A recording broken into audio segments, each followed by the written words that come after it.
Hey, Dan, we are streaming. Good evening, everyone. Welcome to the March 24th Dudley Planning Board meeting. We have present tonight myself, Chairman Daniel Edmiston, Richard Clark, Guy Horn, Steve Wetruba, our town planner Bill Scanlon is with us, and Michelle, as always. Good evening, everyone. Hi, Dan. I have to read our Governor Baker's order. Pursuant to Governor Baker's March 12, 2020 order suspending certain provisions of the open meeting law, this meeting of the Dudley Planning Board will be conducted in total or in part via remote participation. Specific information on the general guidelines for remote participation by members of the public and or parties with the right and or requirement to attend this meeting can be found on the town's website at dudleyma.gov. For this meeting, members of the public who wish to watch the meeting may do so in the following manner: via Facebook Live and or posted link at dudleyma.gov. Following the meeting, no in-person attendance of members of the public will be permitted, but every effort will be made to ensure that the public can adequately access the meetings, but the proceedings in real time via technological means. So it is 7:02. I'm going to call the meeting to order. As usual, we'll get right into the approval of the minutes of our last meeting. Has anybody had a chance to read those? Yes. What's the board's pleasure? Mr. Chairman, I would move that we accept the meeting minutes from our last meeting, which would have been the meeting of March 10, 2021 as presented. Second. I have a motion and a second to accept the minutes of the meeting from March 10th, 2021. We will do a wonderful roll call vote for the last time, hopefully. Guy? Aye. Steve? Aye. Richard? Aye. And myself, unanimous. We have an A&R plan. Land located off Dresser Hill Road and Kopke Road. Karen Faraday and Marlene, I'm going to pronounce this wrong, sorry, Peeler. Assessors map 208, lot 28.1. You do a screen sharing, or can you show us? Yeah, there you go. Thank you, Bill. Those calling up on the screen for us. Can you walk us through what they're trying to do? It's like they're splitting in 3 different parcels, right? Yes, is there someone here from the owner's side who wants to speak to this, or do you want me to Perfect. just go through it, Dan? Nope, we're getting someone in attendance. Let him speak. Yep. I know there were 1 or 2 folks who wanted to come to the meeting, but I guess they're not here yet. So I can go through the plan if you like. Sounds fair. Actually, I see John Croto, who was the submitter of the plan, so he's joining us now. So as you can see, this is it's a fairly large parcel. The intent of the plan is to carve off 2 non-buildable parcels. There's a parcel in the lower southeast corner called Parcel B, which is about 15.9 acres. And there's another Parcel A in the northeast corner, which is about 7.5 acres. And the intent, I think, is to establish these as separate parcels so they can be transferred to the abutting owner, who is the Kepke family. There's another parcel here which is already in existence, owned by a Miss Anne French. So I think that in terms of an A&R endorsement, there's a note on the plan saying that they are not intended to be buildable lots. So therefore, there's really no concern of the planning board in terms of area or frontage requirements, since there will be most likely joined to the adjacent property. John, do you have anything you want to add about that? Nope, you pretty much nailed it. Exactly what's going on. They're just looking to increase the amount of bufferage, if you will, between the two properties. Okay. Any waivers that we need for this, Bill? Yes, they were asking for a waiver of topography. There are wetlands shown on the site, but there's no topography. Is that correct, John? Okay. That's correct. Fees have been collected and all that kind of good stuff? Excuse me? Fees have been collected, all that kind of good stuff? John, you were going to drop off a check for this. Have you done that? Correct. Okay. Then, yes, we're all set then, Dan. All right. Does the board have any questions? I'm looking at the plan right now, and did you say 3 lots? I see the lot with the house, lot 1, Right? and then you get the remaining 58.7 acres. Correct. Mhm. That would be lot 2. Yes, that's the part of the existing property. And Right. Those two pieces would stay with the Pelias, with Marlene. The other two, the one at the bottom and the triangle at the top, that would go to the Kepkes. It would be absorbed by their property. Okay, so They're just moving the property line from where it was existing to that, shifting it so that way the Kepkes have a bigger piece of things. all right, so So Steve, the way I'm parcel, seeing that, yep, the way I'm seeing that, Steve, is the remaining land of 58.7 acres and lot 1, it's all the same thing. Is that correct? That's correct. Okay. That's all the same plot or property? Correct. And then you have the triangle at the top is 2, and then the, rectangle, if you will, at the bottom, that's number 3. okay, all right, so The Kepke one in the middle between the triangle and the square at the bottom, that one's pre-existing. And then the one, that's below the big piece of the 58 acres, that's staying the same as well.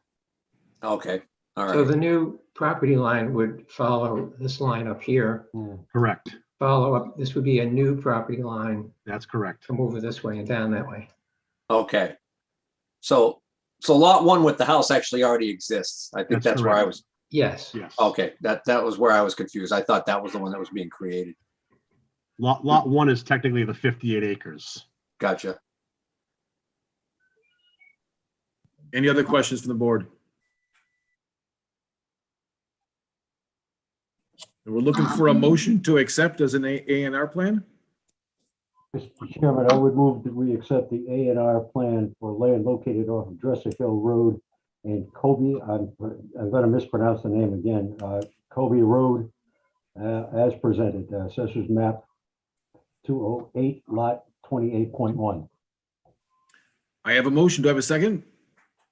Second, All right, we'll do a roll call vote, starting with Guy. Aye. Richard, Aye. Steve, aye. and myself, also an aye. Unanimous.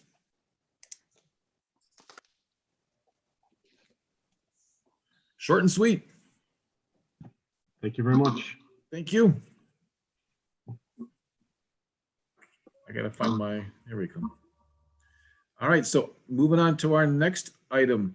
Item 3, request for a minor modification to the plan of Legacy Landing, 61 Airport Road. Mr. Chairman, as has been the practice in past discussions of this property, I will recuse myself. Okay.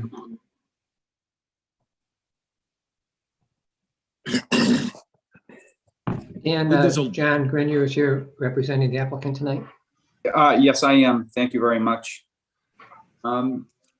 My client, who is Jim Haynes, he is interested in trying to purchase this project. And in order for, in his opinion, a successful and viable project, he is requesting to modify the unit style and separation. In the original approved plan, There are a total of 22 units, includes 8 duplex style units and 3 threeplex style units. What Mr. Haynes is proposing is to maintain the same unit count, 22 units, and to have these as separated individual units that are, they're not attached by any common wall, they're individual units. He's done this style development on 2 projects that I've been involved with them on, and they've been very successful. One is in Boylston and one is in Shrewsbury. Both are currently under construction, and he's had very good success with this style of multifamily development. He's maintained between a minimum of 15 feet separation and up to 20 feet separation between the individual units. I believe he's had a conversation with the fire department, and from that conversation, I believe that they have no issue. They think that that's fine, having the 15 to 20 foot separation between units. The roadway is in the same exact layout design as in the original development. There's a 24-foot wide through driveway that goes from Airport Road out to Dudley Hill Road. So that is in the same alignment. And then on the westerly side, where we're proposing 5 units, there's a 20-foot wide driveway that accesses those 5 units that are on the west. It's like the northwesterly portion of the site. Utilities, sewer, water, hydrants, those are all staying in the same location and fashion as they are under the currently approved design. Once we get into, we'll have to modify some of the grades between the old grading plan and the new in terms of elevations of the units. But at the end of the day, we're going to maintain having the main detention basin located at the southeasterly side.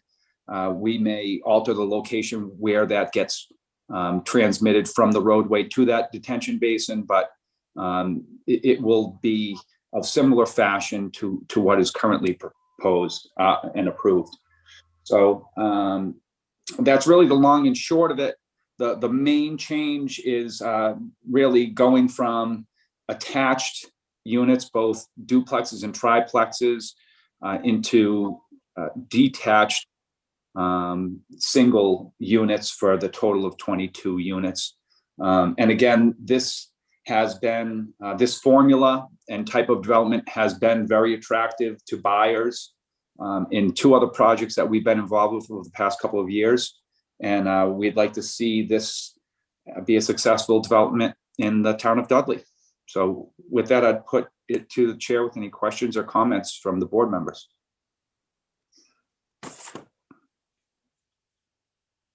Guys, Steve, you guys want to start with any questions? As have we had a chance to speak with the fire chief directly on this? Steve, I have not heard from the chief. I sent him an email asking for a comment on the plan, but he didn't have a chance to get back to me. Because I mean, 15 feet between buildings, I would like to hear that directly from the chief himself, either through, written correspondence or however. Understood. Okay. The way that I'm hearing you say it, the way that I'm hearing the applicant say it is that his understanding is that there was a conversation with the fire department. I want to make sure that the chief would be okay with this, because I don't think that there's anything like this in Dudley prior to this. I wasn't at the meeting, so I didn't want to speak like I was there, but I did have a conversation with Mr. Haynes, and he relayed to me that he spoke with the chief, and the chief did want to see where the hydrant locations were. And we updated the plan to add the location of the hydrants as they were proposed and approved. So he just wanted to see that. So I know there were conversations, and my understanding is, again, I wasn't there, but it was relayed to me from Mr. Haynes that the fire chief was fine with the layout as proposed. But again, I understand you want something directly from him.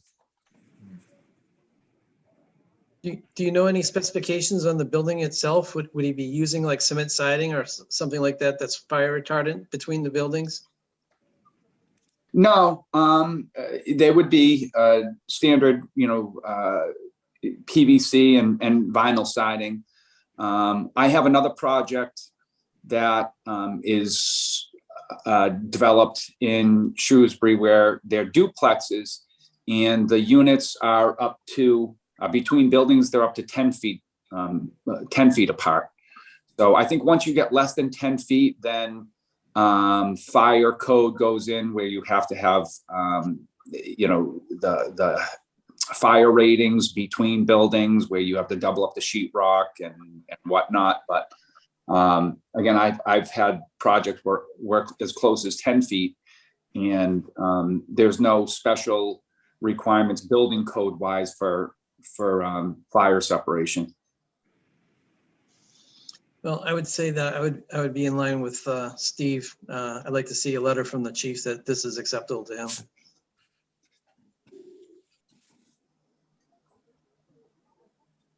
Bill, I was hoping that you could kind of give just a real quick brief history summary.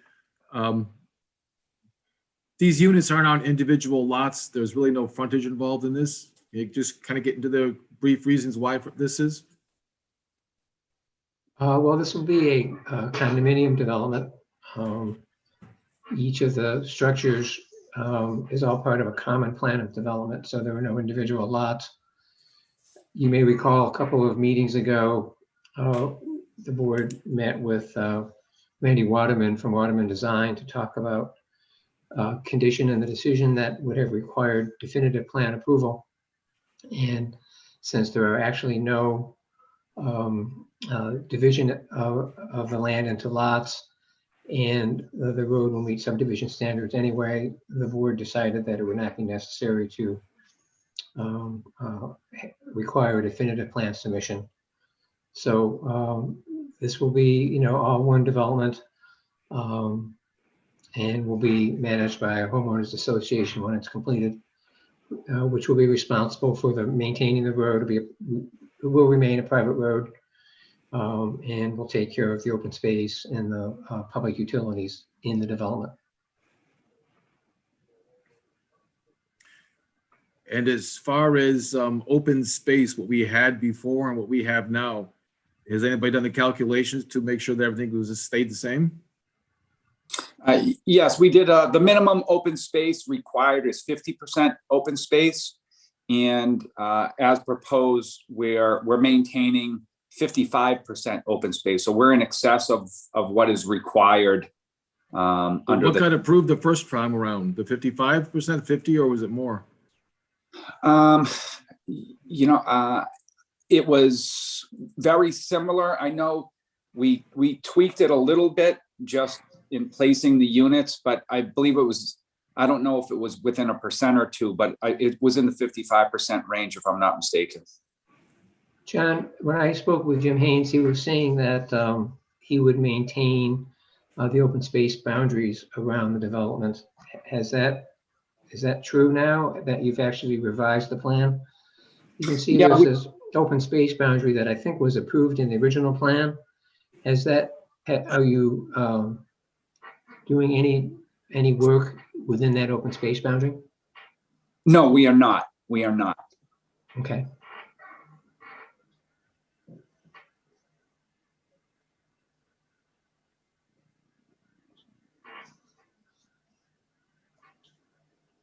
I'm having trouble visualizing what we approved, what was it, a year and a half, 2 years ago? I can pull that up, Dan, if you like. That'd be kind of cool. Because when I first saw this, I saw the minor modification. To me, it was not so minor. But that's just semantics. That's not really an official, or they?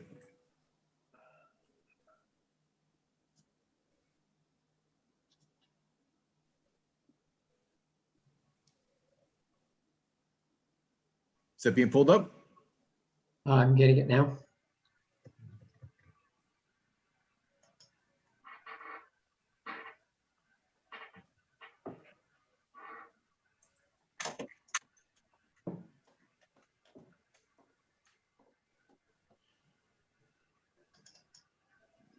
This is the plan that you saw a couple weeks ago that Randy Waterman had marked up when he came in to request the waiver of the, or the release of the condition for the definitive plan.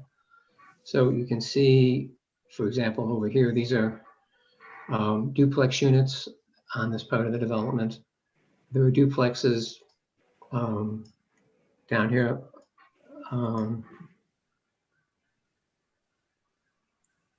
And here's looks like a 3-unit structure and another 3-unit structure here as John described.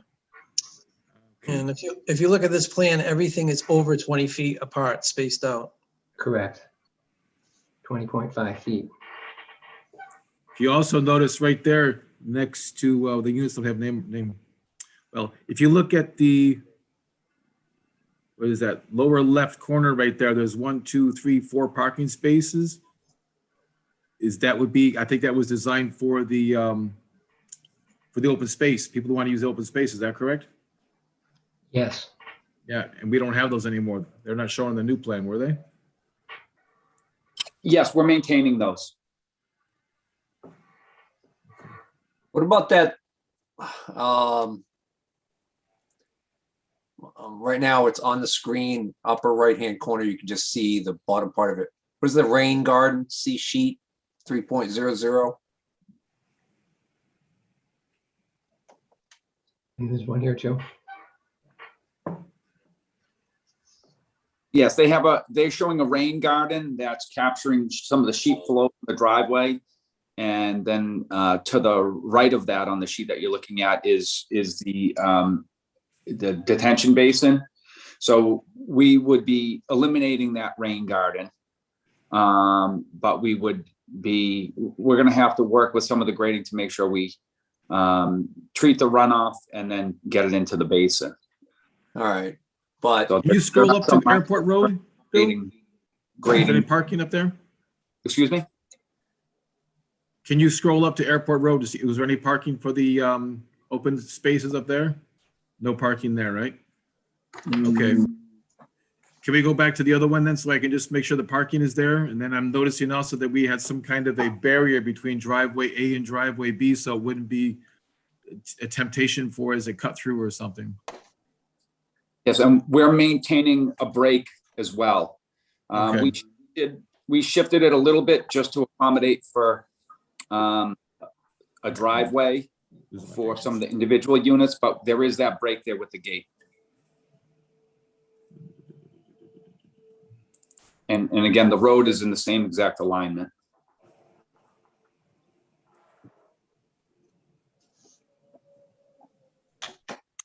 All right, yep, I've got the new plan up on my computer now. I'm looking at it. I see the break between driveway A and driveway B. The 4 parking spaces down there below are still there. Excellent.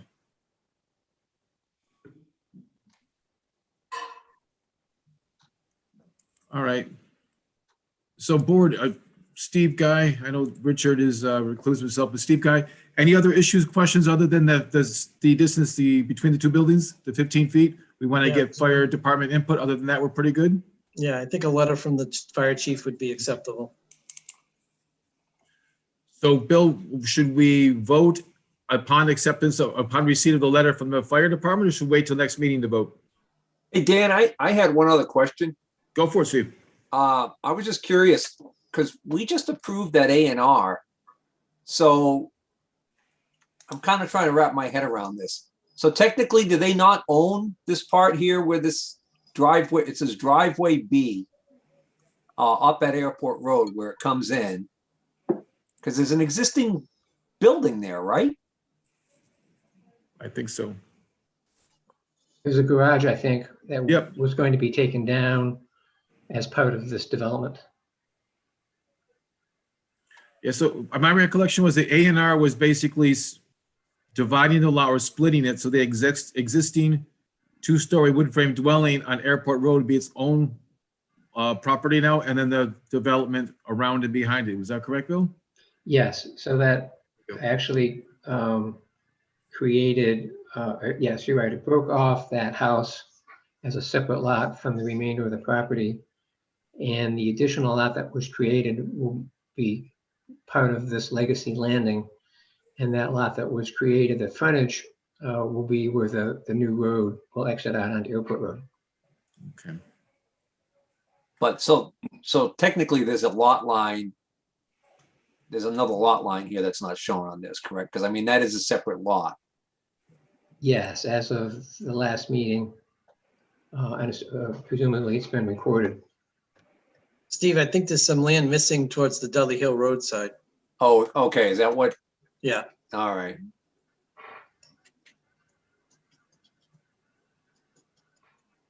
So should we vote upon, and then make a conditional upon receipt of a letter from the fire department, from the fire chief, or do you guys want to hold off until next meeting when we have that in hand?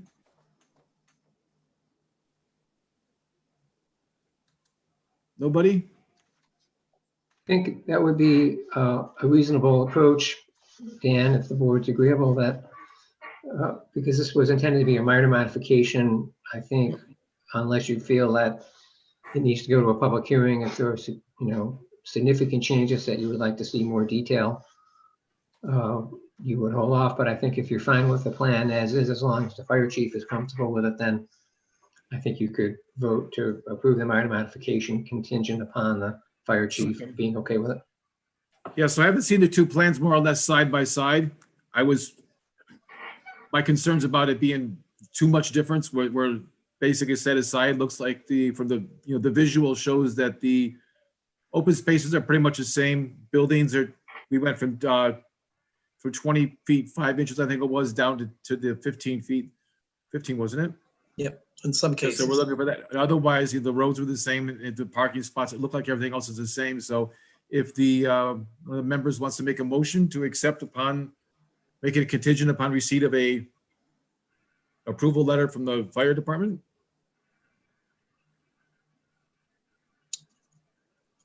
Bill, what was the name of the subdivision again? I'm sorry. Legacy Landing? Legacy Landing. Mr. Chairman, I'll make a motion that we approve the minor modification for Legacy Landing from 2 and 3 resident units to single-family resident units, with the approval of the spacing between the single-family units down as low as 15 feet, with the approval from the Dudley Fire Chief. Conditional of the approval from the Dudley Fire Chief. Right, I have a motion to accept the minor modifications upon the receipt of an approval letter from the fire chief based on the distance between the buildings. Do I have a second? Second, Okay, roll call vote. Steve? aye. Gotcha, sorry. Guy? Aye. Aye. And Richard, you're Abstain. abstaining? Yep. All right. Okay, thank you very much. I appreciate your time. Yep, thank you. Have a good evening. You You too. too. All right, call up my agenda. Next minutes. Let's see next.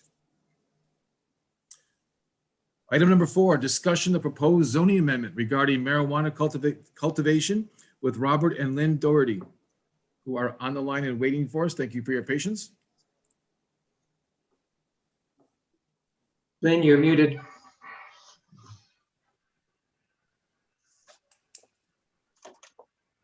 Uh-oh.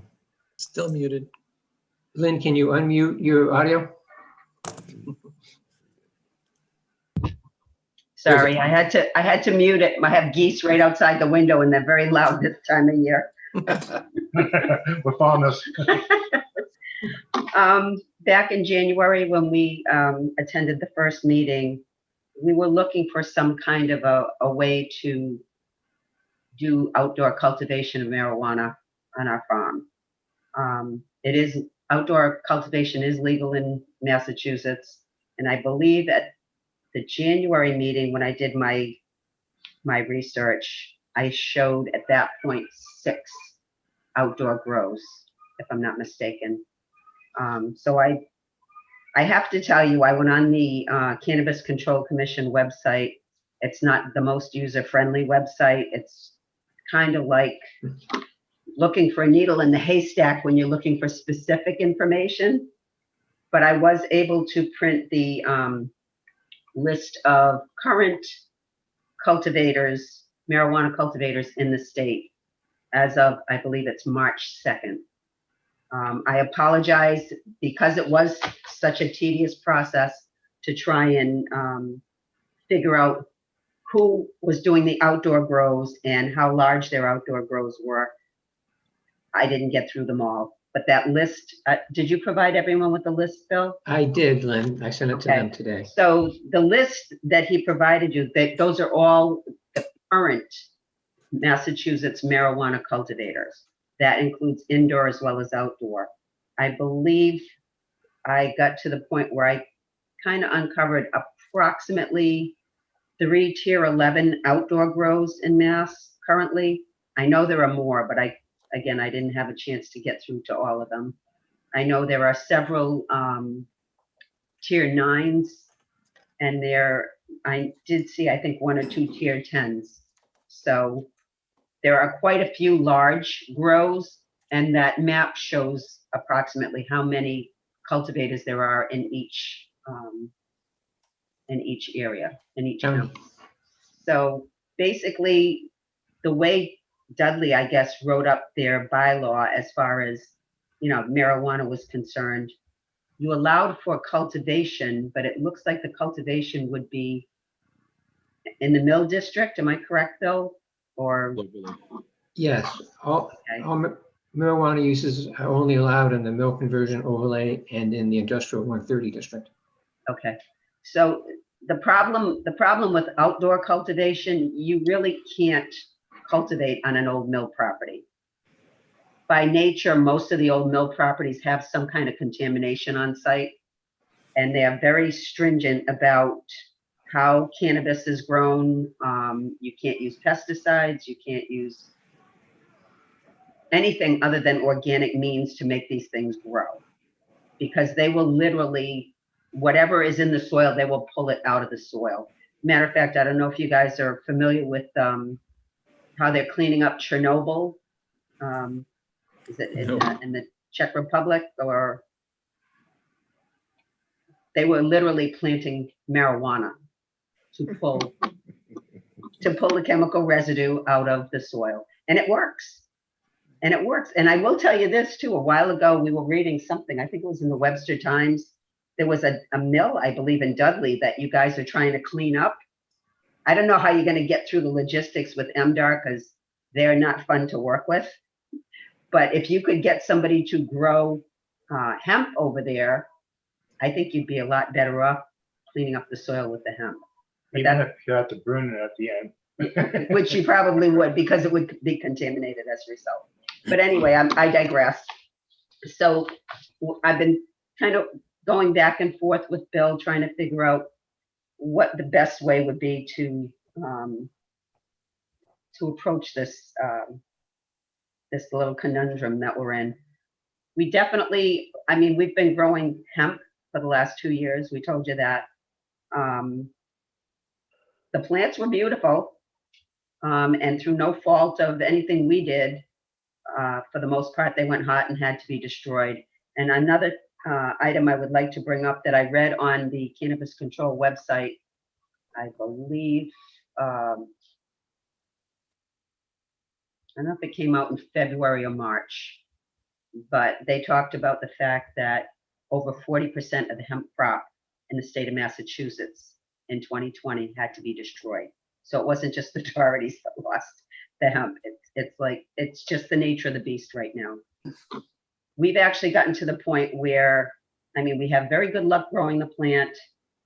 We just don't have any luck with it, the way the genetics are set up.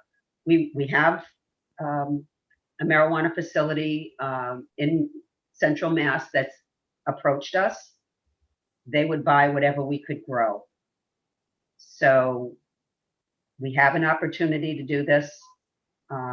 We wouldn't be doing anything different from what we've done the last 2 years. In fact, we're gonna do it again this year. I think we just are a glutton for punishment. I don't know, but we would like to create this overlay so that it would allow not just us, but you have a couple of farms in town, nice farms that are really just, they're not being utilized. And the farmers aren't making any money. And if they could make a little bit of money, and if the town could make some money, and you would make some good money doing this, I think it would be a win-win situation. So I'm hoping that you see it for what it is. It's an opportunity. When I tell you Massachusetts is really diving into this, you can see how many different towns have gotten into it. It's going to be making money going forward. This is a win-win for the town. It's a win for your farmers, and it's only going to get bigger and bigger. I kind of liken it to alcohol, to be quite honest with you. I mean, there's a market for alcohol. There's a market for cannabis, and it's not just the cannabis that gets you high. There are other uses for cannabis, and people want it, especially for pain. I guess I don't use it myself. I'm just putting it out there, but I've been told by many people that they swear by cannabis products because it does help them. So I'm hoping that the town planning board will look at this as an opportunity, for the town itself to grow, and no pun intended. And I'm hoping that you would approve what it is that we're trying to do, and maybe sponsor this article on the warrant. Put it before the town. See if everybody else in town thinks, what, this might be a good idea. I mean, we haven't had any issues on our farm, and I can tell you, I mean, our property is very private, but if we get licensed by the Cannabis Control Commission, it's going to get much more security than it already has because they don't fool around. I mean, they are very strict about the record keeping piece, about the security piece. There's not going to be anyone coming and going on the property that doesn't belong there. And we are hoping that if we can get up and running, we might be able to hire a couple of people that can help mom and pop because mom and pop aren't so young. But I don't know. We just think it's a really good opportunity, and we're hoping that you guys would support it and that you would sponsor this because we think it's a good thing for the town. It's the up and coming thing. I don't think it's going anywhere anytime soon. And if Dudley can get in on it and make some money, and if their farmers can benefit from this, I say, why not? You had mentioned a tier 11 growers. How big is that? What's the size? Tier 11 is 100,000 square feet. I think Dudley's bylaw limited it to 7, tier 7. And I think that might be either 60 or 70,000 square feet. It's like an acre and a half. It's 60,000 square feet for tier 7. It's an acre and a half. And I can tell you, excuse me, we've grown a lot more than that. But if we were growing cannabis, we would grow less, but it would be valued at more. And it'd probably be a little bit more manageable for us, to be quite honest with you. And if I could ask how many acres you guys have? We have 55 acres. Land. Okay. And the field that we grew in the last couple of years, I mean, it's very, very private. I think we showed it on the map at the last meeting. Nobody bothers it. And the only time there's really, I mean, we're a farm, so I guess we're not subject to the smell test, but the only time our crop really smelled at all was at the very end of the season. I want to say like the last, maybe 2 weeks is when you smell it, because now that the flowers they're at, their peak. So, and I think we're far enough away. We haven't heard any complaints from anyone. So, I mean, we're pretty quiet people. We keep to ourselves. We're farmers. All we want to do is farm. How about the rest of the planning board? Any questions? Yeah, Well, just to speak to the applicant's point, I'm sorry, you're not really an applicant, but just to speak to your point, and just kind of to explain the whole mill overlay district, the reason why it's permitted there. I mean, I understand your point about the soil and those types of properties not being being contaminated, so not being feasible for growth. But that was never the intention of that. The intention of those sites was to be indoor grow facilities where it's Right. all grown hydroponically, or if there's any soil used at all, they're bringing it in. It's And you not know, gonna that's be a very soil good there. point. That's a very good point, but I would say this. One of the things that attracted us to Dudley is the fact that it's a green community. And we are trying to be as green on that property as green gets. I mean, we have solar on our house. When our barn is constructed, we're gonna have solar on the barn. We have our own well that we are setting up our irrigation from.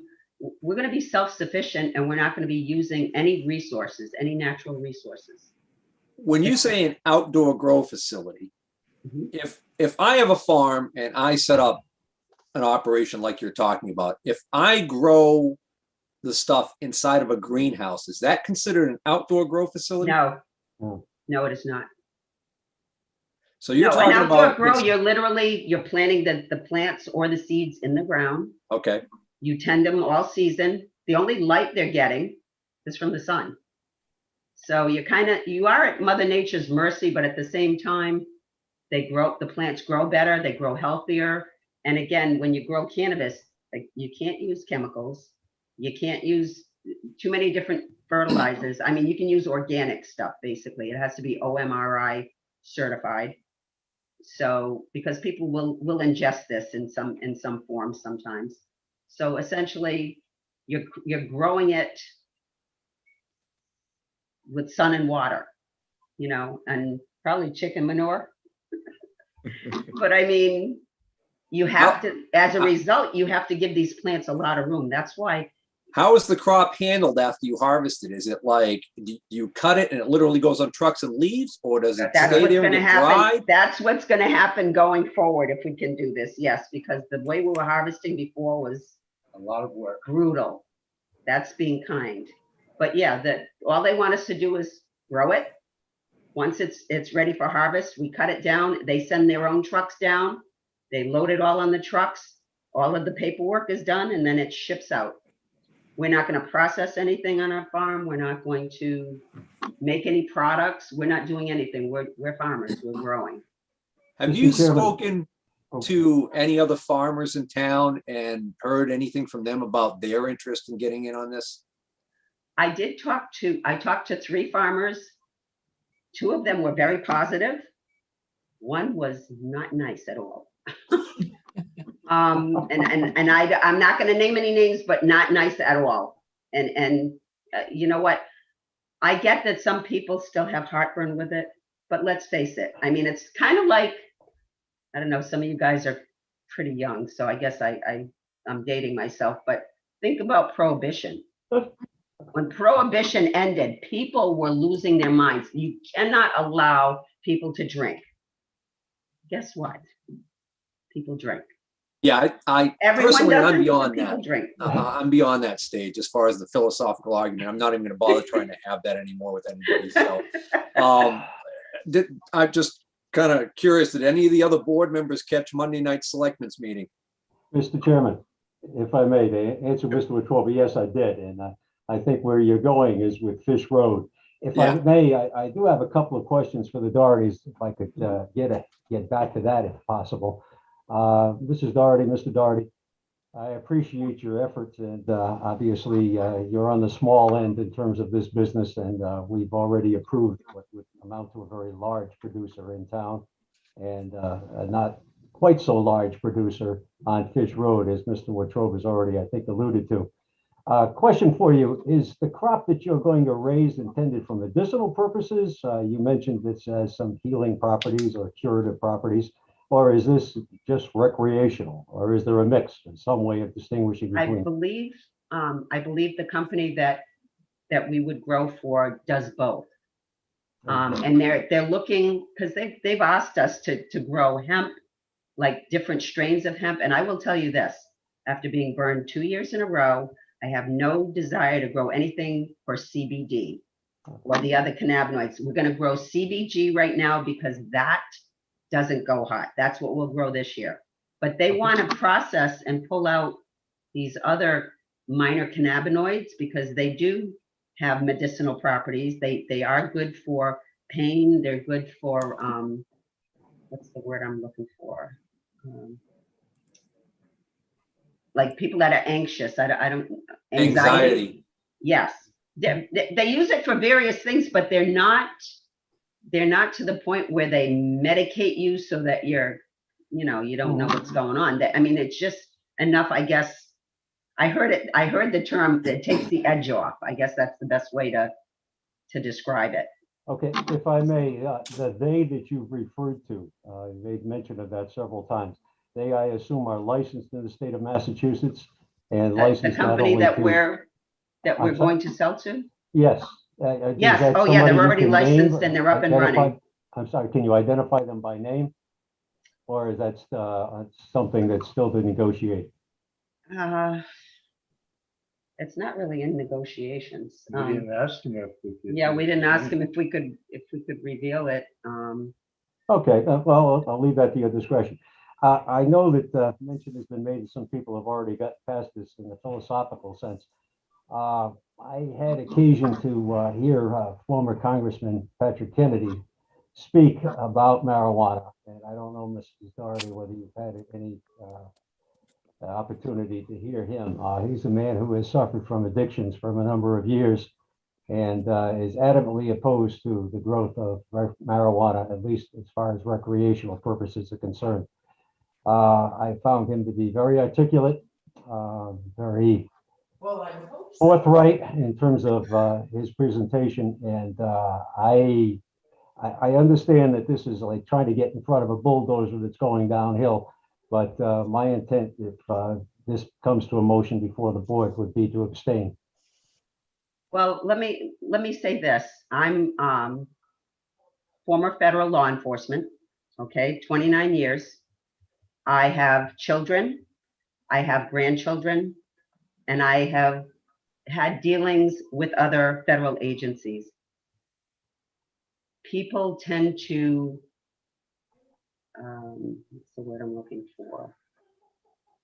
To inflate the issues with cannabis. I think that's why states acquiesced and made it legal. I believe that it's going to be legal federally very shortly because the Biden administration is leaning in that direction. It's like alcohol. People shouldn't drink alcohol. Some people should not drink alcohol. Other people can drink it and not have a problem. It's the same with cannabis.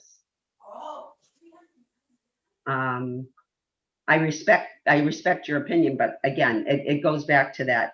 Everyone has choices. It is legal in Massachusetts. It's legal to grow it. It's legal to make it into various different products. It's legal to smoke it.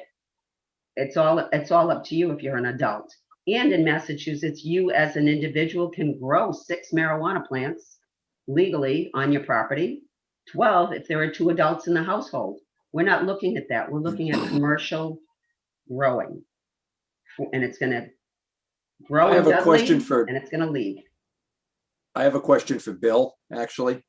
Bill, I'm wondering if this were to go to town meeting and be approved, this overlay district, the planning board can still set parameters, correct, as to like, say, minimum lot sizes and things like that?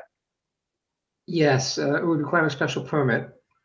So you would have the ability to impose conditions on every application that comes to you for the special permit.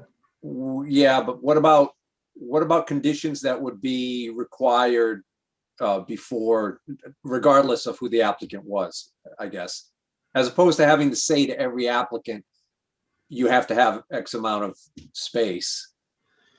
Well, if the Dohertys go ahead with the landowner petition, you can't change it. So you would have to accept it as presented. If the planning board sponsors the article, then you can draft it in a manner that you feel comfortable with. So if you wanted to have requirements like minimum lot size or distances from other abutting houses or buffer zones or whatever you felt was appropriate, you could draft those into your own language. That's exactly what I'm thinking. I don't know about you guys, Dan, Guy, or you guys, don't you think that it would be better if right out of the gate that by having the planning board involved, we're able to put language in there. That way we're not dealing with everybody who's got 2 acres coming before and saying, hey, I want to go into business for myself doing this. And then then I can envision we've got these meetings where, all the neighbors come in and they all start yelling about how the house is too close, and as opposed to a farmer who's got 50 acres, Right. can put an operation on 50 acres. That's I can't imagine that's going to be any more of a nuisance than if they were growing hay or potatoes or whatever. The other thing about the overlay district is that every applicant that comes forward and asks us to be added to the overlay district, it would have to go back to town meeting. So even if the applicant met all the requirements and went back to town meeting, if that particular applicant, if there was opposition for that particular applicant and it didn't get voted in at town meeting, that particular applicant wouldn't get permission to be in the overlay district. So it does give the townspeople the choice. Is it going to be grown here, or is it going to be grown there, or not here with the overlay district? Because every time somebody asks us to be added to the overlay district, first we got to put in an article to establish the overlay district. Once it's established, people can come forward and ask to be added to it. But every time they're going to be added to it, it's going to go back for a vote at town meeting. Okay. Correct, Bill? Yes. And the town limit on this is seven growers? No, that's tier 7, which is a parameter for how much canopy space you can grow. So the existing zoning bylaw limits outdoor cultivation to a tier 7 license from the CCC, which is 60,000 square feet. But there's no limit on the number of growers in the town. Mhm. Oh, okay. All right, so that's why it might be a good idea if we were able to limit it. Right, and this other thing is as we've experienced in the past, if for some reason it doesn't get passed at one town meeting, they just put it on the docket for the next one. It just gets pushed on down the line. Yeah. So to try to get this moving along, I personally cannot tell you how much I'm against this, but I'm not acting from a personal standpoint right now, unfortunately, for me. I have lots of law enforcement in the family, from a Georgia state trooper to my uncle used to work with the DEA. And then I've got family who's in local Massachusetts and police forces. So I have a little bit of insight, but to get to the item here, what's being said, what Steve and Guy have both agreed on, as a planning board member or chairman, right now, I don't see anything that would be detrimental to the town in any way right now in this. I think it would almost behoove the planning board to try to get behind this so that we could, as Steve and Guy pointed out, put some rules and regulations in place so that we don't have everybody in town and getting rid of the garage and trying to plant plants. So, Bill, what kind of action are we looking for here? Well, it's an informal discussion tonight, Dan, so I think the Dohertys are just asking you if you would sponsor the article to create this marijuana cultivation overlay district. We've also learned in the past, as we get caught in these preliminary and informals and we talk about it and we kind of go on record and all of a sudden it was no longer informal. No, it was formal. Yeah. So are we looking for a formal vote, or are we looking for an informal opinion, or what are we looking for here? Well, the Dohertys have a deadline. If they go forward with it as a landowner petition, the warrant closes, I think, in about a week and a half. Okay. So they need to know now whether they need to file a landowner petition or if the planning board is going to sponsor an article. All right, so in theory, we could be looking for a motion from one of the planning board members to support this article? For to support I mean, we don't have an actual article yet, so who'd be responsible for writing the article? I would, You would be, yes. okay. So you could put, so Bill, you could put language in there that we could give you feedback on, correct? That would Prior be to the- us yes, okaying sure, that would be the sponsoring. point. I'm sorry, say that again? Yeah, so that I would certainly prepare a draft and welcome your input into it. Okay, so that's the way I think we should go. I would agree. Richard, you're no longer muted. You still abstaining or? I appreciate the thought that we want to get some control over this. I think it's already been mentioned that effectively we can't do that much. I had checked with the Cannabis Control Commission, and apparently there is no limit on the number of growers you can have in any community. So the dam is burst, gentlemen, and we're just gonna either roll with the punches, get in the boat, I guess, and try to row successfully or as close as we can to shore with this thing.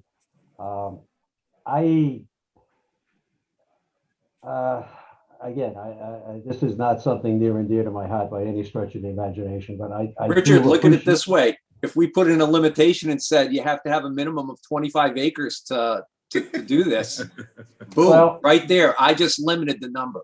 You're right, you're right. The only effective way we can deal with this is to try and impose or to develop or create some kind of a limit, if you will. You know, like putting a speed limit up on a roadway. It might discourage a few people from going over the limit. But yeah, okay, I can see the sense of that. And I think with that in mind, maybe we should go forward with this and let the town make the ultimate decision. Yeah. And I just want to kind of point, sorry, Guy, go on.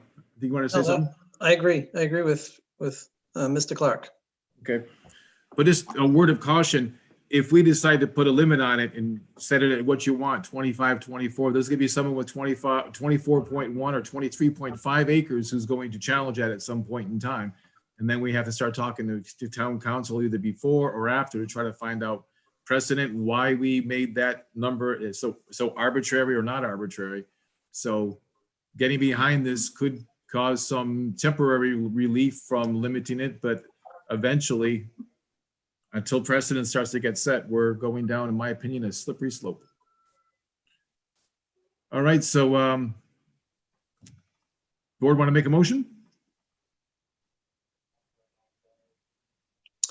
Mr. Chairman, I'll make a motion that we ask the town planner to put together a draft for a cannabis overlay district for the town of Dudley to be presented at the next town meeting in May. It's in All right, May, I have a right? I have a Okay. well formed motion on this subject. Do I have a second? Second, All right, I have a motion and a second to get behind this effort and put together a warrant article for the next town meeting. Roll call vote. Guy, Aye. Steve, aye. Richard, and myself hesitantly, but aye. All right. Unanimous, Bill. Okay. Thank you, Lynn and Robert. Thank you very much. Thank you. We appreciate it. Have a good Thanks for your evening. time. And I'm gonna have to get out because my back is killing me. I've been working on the farm all day. You need some of Maybe your own we can products, I hire guess. some help someday. Thank you. Bye.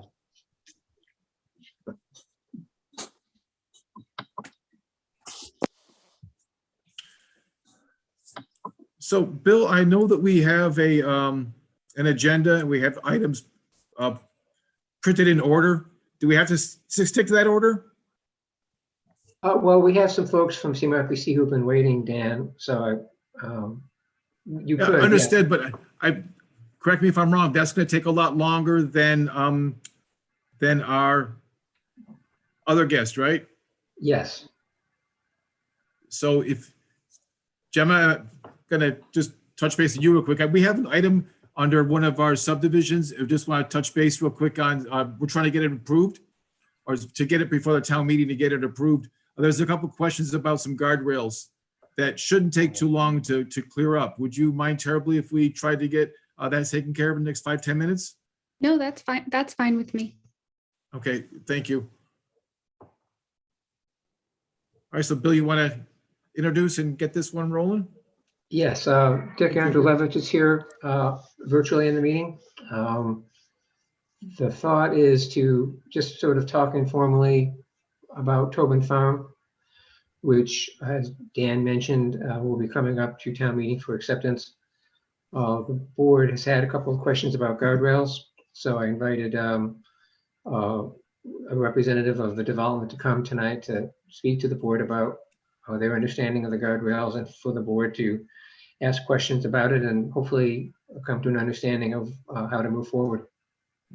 Bill, if I may, I did try, I apologize for the amateur photography, but I did try to take pictures of what I identified as some guardrails in another area in that development where I was curious as to why there weren't guardrails.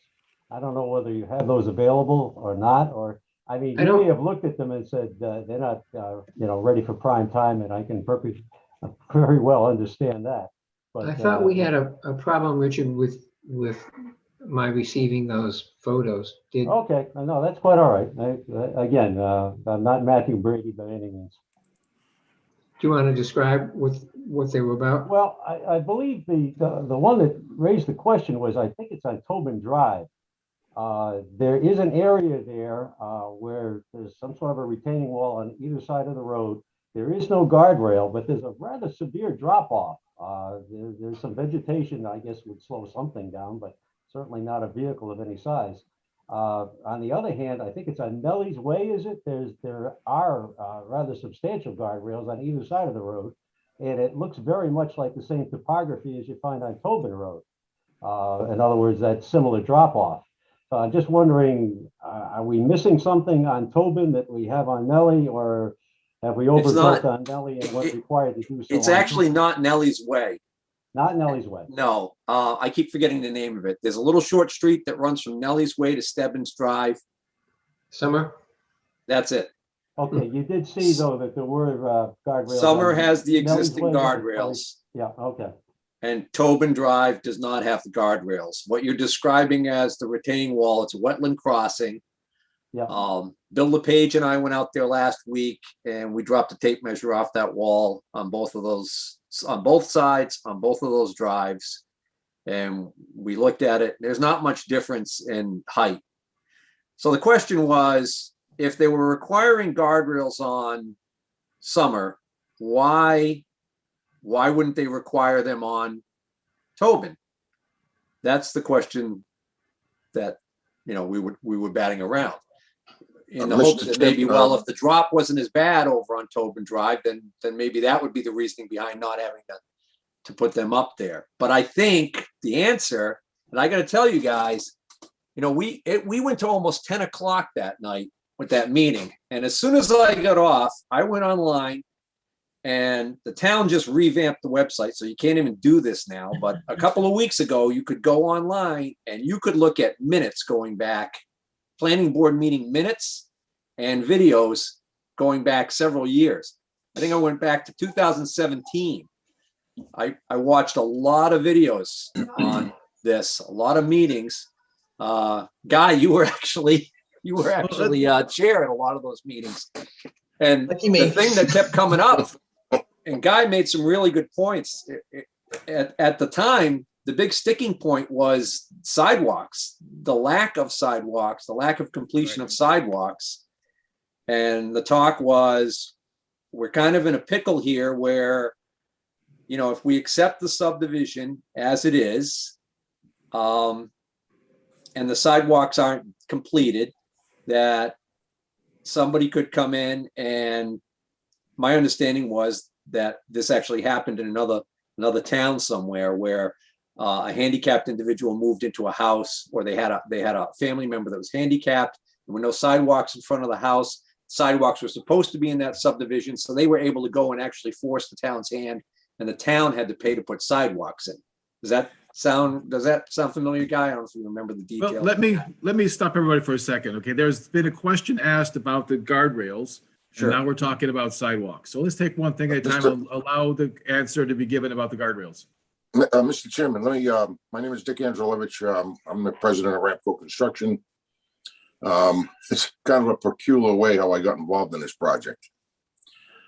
We as a company were approached by the then town administrator, Greg Balcones, the then town planner, Nancy Runkle, and by members of the people that live in that subdivision, mostly the people that live on the back street, and I'm not sure what the name of it, I think it's Stebbins Drive, I think.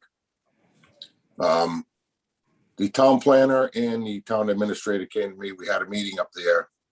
And because basically the town was getting, he was stuck with this project, they wanted to see if there was a way with the money that the town had in escrow, if what they could finish with this project for the money that they had available.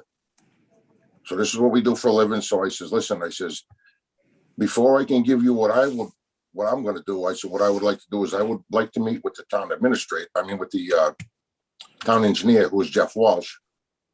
I says, and have Jeff come out here. I says, and Jeff and I and the town planner and you, Mr. Balcones, can go over this and discuss this together to see what we could come up with was the best scenario for the town and the people there to get this project completed and accepted. So a long story short is we put together a proposal to finish the project as it was proposed when it went out, when it was originally proposed. Which we knew was going to be way too much money. There was going to be a lot more money than what the town had in escrow. So Greg Balcones, Nancy Runkle, and Jeff says, let's have a meeting out there and let's see if we can put our heads together and see what we can do to make this acceptable and get the people over there happy and see what could be done. So since there was a couple of handfuls of issues that were not completed as far as that subdivision went. I'm going to give you the big items. The big items were the drainage from Tobin Farm Road to Dudley Oxford Road.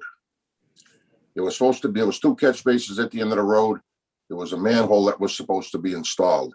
The manhole was never installed. The two catch basins just filled up with water running down the street. They flooded. The water would run out into Dudley Oxford Road. The original plan says that they were supposed to go into Dudley Oxford Road, put a manhole in, and put roughly 200 feet of pipe down gradient and dump it off into that little pond that's there. So we put the proposal together. I says, there's a significant amount of money here that's going to be spent here. I says, doing this. The then highway superintendent was Dan Guyan, was at that meeting also. And he says, why are we putting this pipe in the road? So I said to Mr. Guyan, I said, because number one, it's on the plan.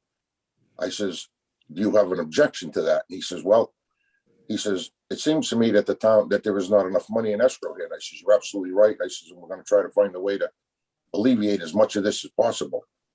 So what we came up with Jeff Walsh's input was we took those two catch basins and we installed the manhole in the taking on the corner of Tobin Drive and Dudley Oxford Road. We then ran the pipe down off the shoulder of the road, down about 100 feet, 125 feet, if I remember right. And we came into the side of an existing catch basin that was already in the road. So what that did is it alleviated all the money between police details, digging out in the street, repaving a section of road and putting the 200 feet of pipe in, which Mr. Guyan didn't want to do because he said the integrity of that pipe in the road was already compromised. So he said he didn't want us attaching a new pipe to an old one, leaving compacted material versus when you put material back in a fresh dig, we compact it, but it's not, they say it's 100%, it's 98%, it's not 100. That's what it is. So he was against that. So we came up with that issue. So that issue, as far as that drainage was resolved. There was another drainage issue on I think that's Summer Street, the one that's got the guardrails on it. There was a drain pipe that was put in there when it was installed, supposedly inspected. It was the wrong diameter pipe. So it was only about 100-foot run of pipe. So we ended up digging that pipe up. We replaced it. I think it was 12-inch that was in there. I think we installed an 18-inch pipe. Then there was a section of road that was, since the road was only in binder, there was a good section of the lower road that was all broken up, and the integrity of the road was basically nothing was left there. So I said to Jeff, I says, what are we gonna do with this here? I says, to me, we can't put a mat down and glue this back down and put a top coat on this. I said, we have to take this up to make this road. If it's gonna stand up to stand the test of time, we gotta rip this section of road out. I says, and that's what I think we should do. Jeff agreed. So what that did is it took some money away from the project as far as, let's say if the money was gonna go to the sidewalks. It took a section of the money of sidewalk money out and put it towards that road reconstruction. Then all the neighbors in the back up there, they all got together and they said none of them wanted sidewalks in that back section of road. So again, Nancy Runk was there, Greg Balcones was there, all the neighbors were there, had a meeting, it was on a Saturday morning, and they all agreed that they didn't want the sidewalks in, and they said that the planning board would waive the sidewalks. So, like I says, all I was there is the contractor who fixed what was there. What happened, what transpired, I don't know as far as the planning board goes. I'm under the assumption that the planning board waived those sidewalks. The walls and the guardrails that were there. Mr. Slingo, who was one of the previous, well, still is the owner, I guess, of record. He had some of the guardrail material at his house or wherever it was. He agreed to put that guardrail in. The lower section of guardrail where Stephen, you guys measured, that was a considerable drop off, whichever the name of that road was, Tobin Drive or whatever. The highway superintendent then, who was Dan Guyan, said that they had some leftover guardrail from a project that they had completed. And he said he could donate it to that section of over there to get this road accepted. So I don't know if that ever got put in. I'm assuming it didn't because I haven't been back there. I know the upper one got set because Mr. Slingo had told me it got set. I went over there and I looked. Yes, it is set up. The lower section was never put in, but the agreement was that the highway superintendent said that he was going to supply the post and the guardrail to do that at the time, just to get the road to acceptance. So everything on that road basically was finished, other than there was some blocks on the wall over there. If you noticed, some of the Versalock blocks were missing. I think the kids over time kicked them off. They got moved, but a frost knocked them off. The kids kicked them off. Whatever happened. If you look down in the wetland, they're sitting down in there. Those never got picked back up because there was never money enough to do any of that. The retention basins that were there, if I remember right, there was 4 of them. 2 were completed. A third one was about 7/8 completed, and 1 was never touched. So as a Conservation Commission chairman, I got a hold of our agent, Matt Morrow, and I had Matt come out and look at the detention basin areas and what could be done, what couldn't be done, what was the best thing to be done. Mr. Morrow says the 2 basins that were there that were already approved, he says are working, they're working fine. The 3rd basin, he said that's 7/8 completed. He said the only thing that wasn't done, which I agreed with him, was there was no topsoil put on it, but vegetation was already growing in it.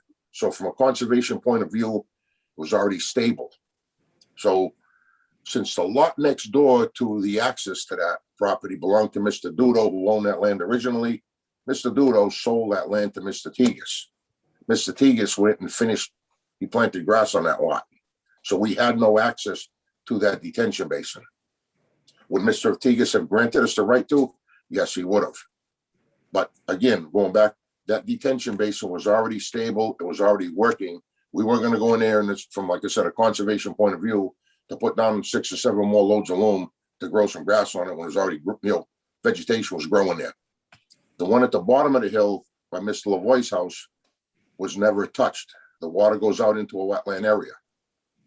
But Mr. Morrow's opinion, which I agreed with him also, was if you look at that, where that pipe discharges off of that road, about 25 feet in, there is a natural berm in that wetland. So again, since the money wasn't available, Matt called the DEP and we asked DEP if it was okay if we left that alone, or should that be constructed and would the town have to pay for this? And the DEP said, we're gonna leave that to your and your consultant and your conservation commission's discretion. They said, if it's working, why play with something that's working? Why play with it if it's already working? Leave it alone. Why disturb it? So we said, we're not gonna bother. We're not gonna disturb it. The money wasn't available to do that. The bottom line here basically was to get that road to the best that it could possibly be, which it is. It's a very stable road. The roads are all overlaid. They're all brought up to code. They're all the Form H's were signed off. All the work we did, everything we did there was signed off for. Jeff Walsh did all the inspections for the town. And when we left there, the neighbors were told by the then town planner and by Mr. Balcones that the road now can be accepted by the town. They were going to accept it. They were going to waive the road, the sidewalks. The guardrail is going to be put in by the highway department.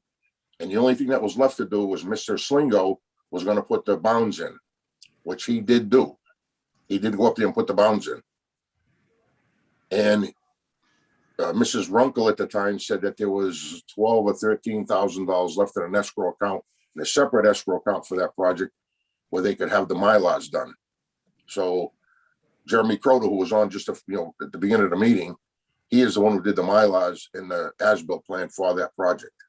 And so those are completed, but they were paid for, from my understanding, out of that escrow account, that $11,000. But the project was insufficient. There was quite a deficiency. There was probably a $70,000 or $80,000 deficiency there to finish that project. I think it was according to the way it was 13,000. proposed. Yeah, I think it was 13,000 left in that account. And I Okay. believe the discussion that I saw was that they had an engineer who would agree to do the as-built and the meets and bounds just for doesn't matter. $10,000. Okay. And I remember there was a Yeah, that- discussion they that he insisted on being paid directly through the town. So there was a whole thing about that money coming and going through the town to pay the engineer. Because he All right. wanted 5,000 up front or something like that. So Dan, getting back to your point, because you thought Just I so went you off on know- a tangent with the whole sidewalk thing. And the reason why I brought up the sidewalk thing was because I went and looked at all those meetings and I can't find one meeting where anybody talked about waiving the sidewalks. The last meetings where it even came up, it was actually still more of a discussion about the pitfalls of the town accepting that subdivision without the sidewalks completed. Mhm. And then Guy was the chair and Dan, you had come on as a member. And then Guy had attended a selectmen's meeting to talk about what are we going to do about this situation with the subdivision. And as I recall, I think Paul Joseph, a selectman at the time, he made a statement about kind of like a word of warning to the planning board about putting the town in any kind of a bind.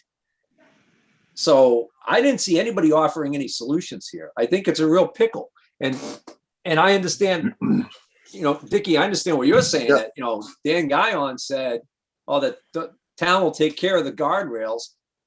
But the problem is, We're just he's not talking, even we're with us talking. anymore. No, that's the problem, Steve, is, like I said, the I'm not agreements doing that were made, and I mean, Jeff Walsh can attest to this, because Jeff Walsh was, he's the town engineer, and I'm assuming he still is. He can attest to everything that, that I've said, and he can attest to who was at those meetings, and he could attest to what I told you is what those people, the town planner and the town administrator at the time, said. They said, as far as they were concerned, everything was okay. The road could be accepted, and the planning board was going to do its part to waive the sidewalks and, the rest of it. And, that was the end of it. And, it was up to, it was, my understanding that was done. As far as we were concerned, that was done. And I don't know any more than that. What you're telling me, Steve, is if the planning board, there's no minutes of those meetings, I have no knowledge of that. I can only tell you what the administrator, what the planner told the people in the back of that subdivision, what they were going to do. Now, to me, that puts the town in kind of a pickle too, because you still had people who were still in power at the time, telling people that are sitting there still owning houses there that they're gonna do this and that, and now we're sitting over here now, we're saying that we're not gonna waive sidewalks, possibly not waive sidewalks, or possibly not accept the subdivision when that's not what was discussed, I mean, and I'm not trying to push any war either way. I'm only telling you from what, if I had to go testify, I'm gonna testify to what I know, and that's what it was, that's. All right, thank you, everyone. Let me just stop this for a second. Bill, what are we here to discuss? We're here to ask a couple of questions, right? About the guardrails. This is supposed to be on the town meeting, the warrant for the town meeting, right, coming up? Yes, the planning board has to make a report to town meeting on the completion of the roadway. All right, so we have to make it, okay, so reporting on the completion, and this discussion was supposed to be about the guardrails, which came up. If the guardrails are acceptable now, we just got an excellent account of what had happened and why the guardrails aren't how they're supposed to be. The money was spent on different areas. I don't know where this talk about the sidewalk is coming up. I'm not sure if it's relevant right now. There were discussions and agreements made between town officials and others. What do we need to discuss here, Bill?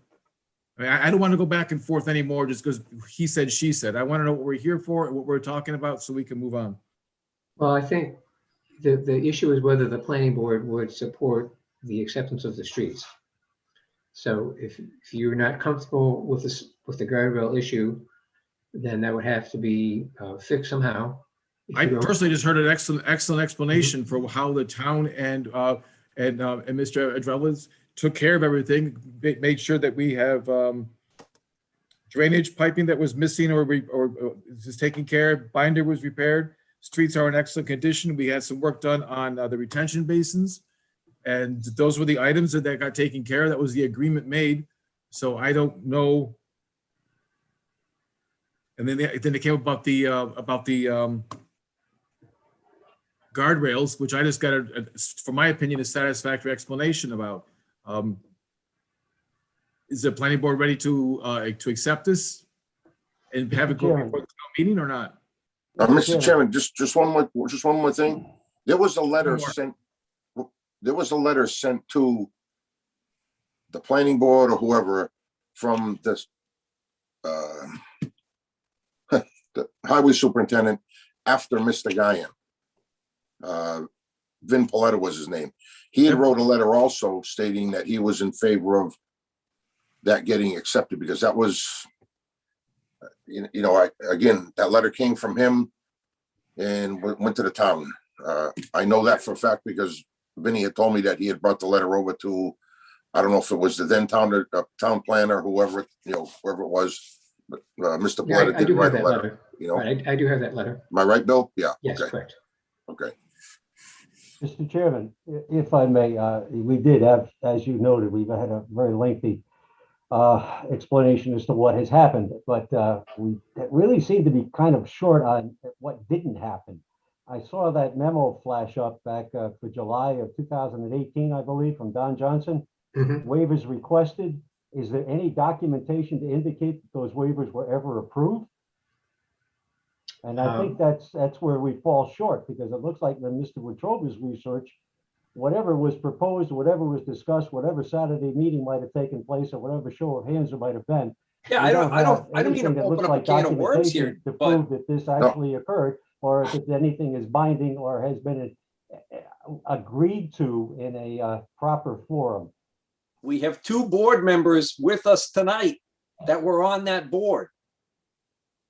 Can any one of them tell me whether or not they granted waivers for sidewalks in that subdivision?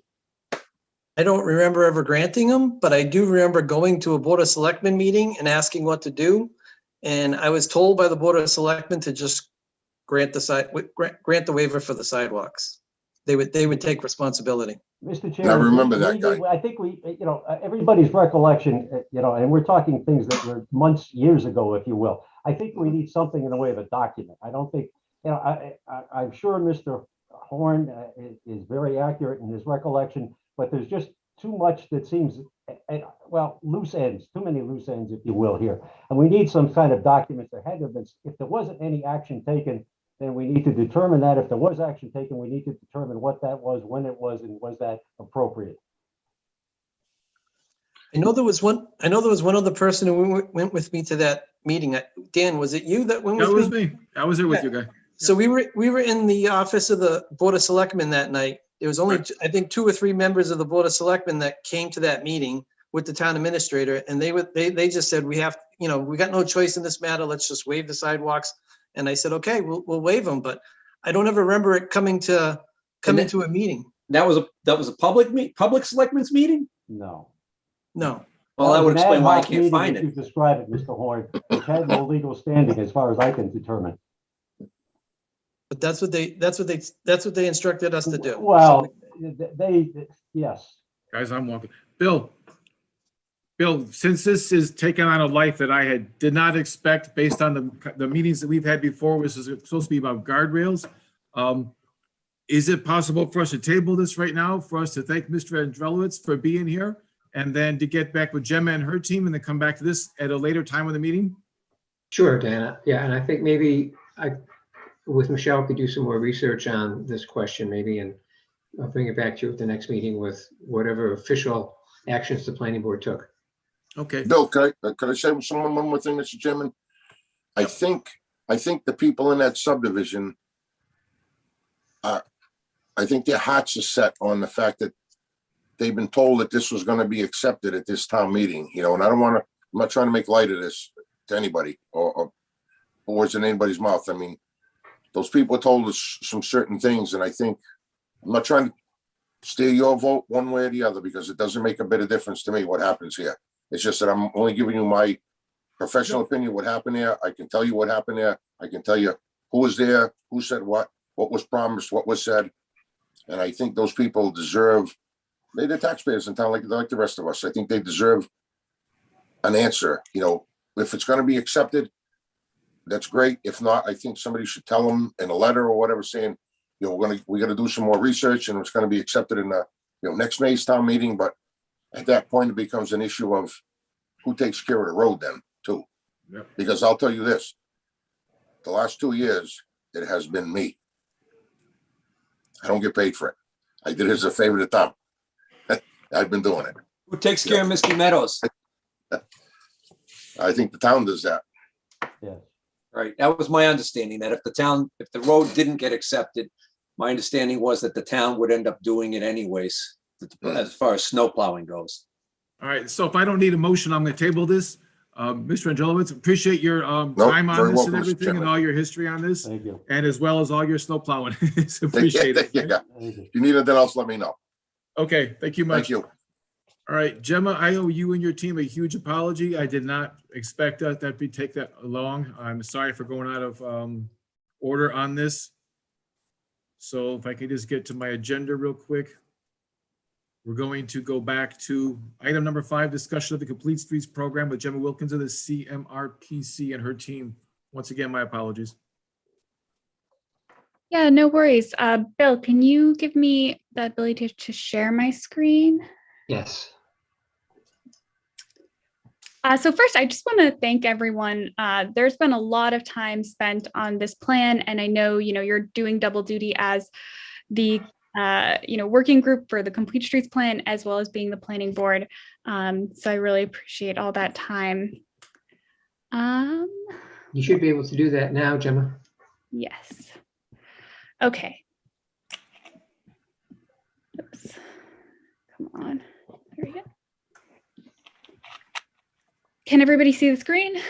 Yep. All right. So this should definitely not be as long as last week was. So I've been basically back and forth talking with Bill, and I actually will be I'll be leaving CMRPC pretty soon. I took a job working in the city of Gloucester as a town planner, as a staff planner there. So we brought on a bunch of folks today who are going to kind of be keeping tabs on this process going forward, and helping you guys finish off that plan.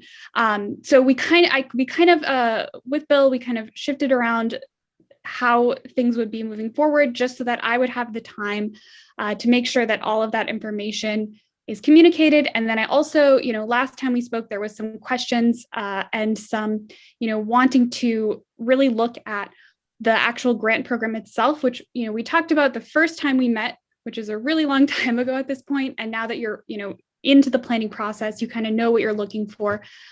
I just wanted to quickly go over, what are the next steps?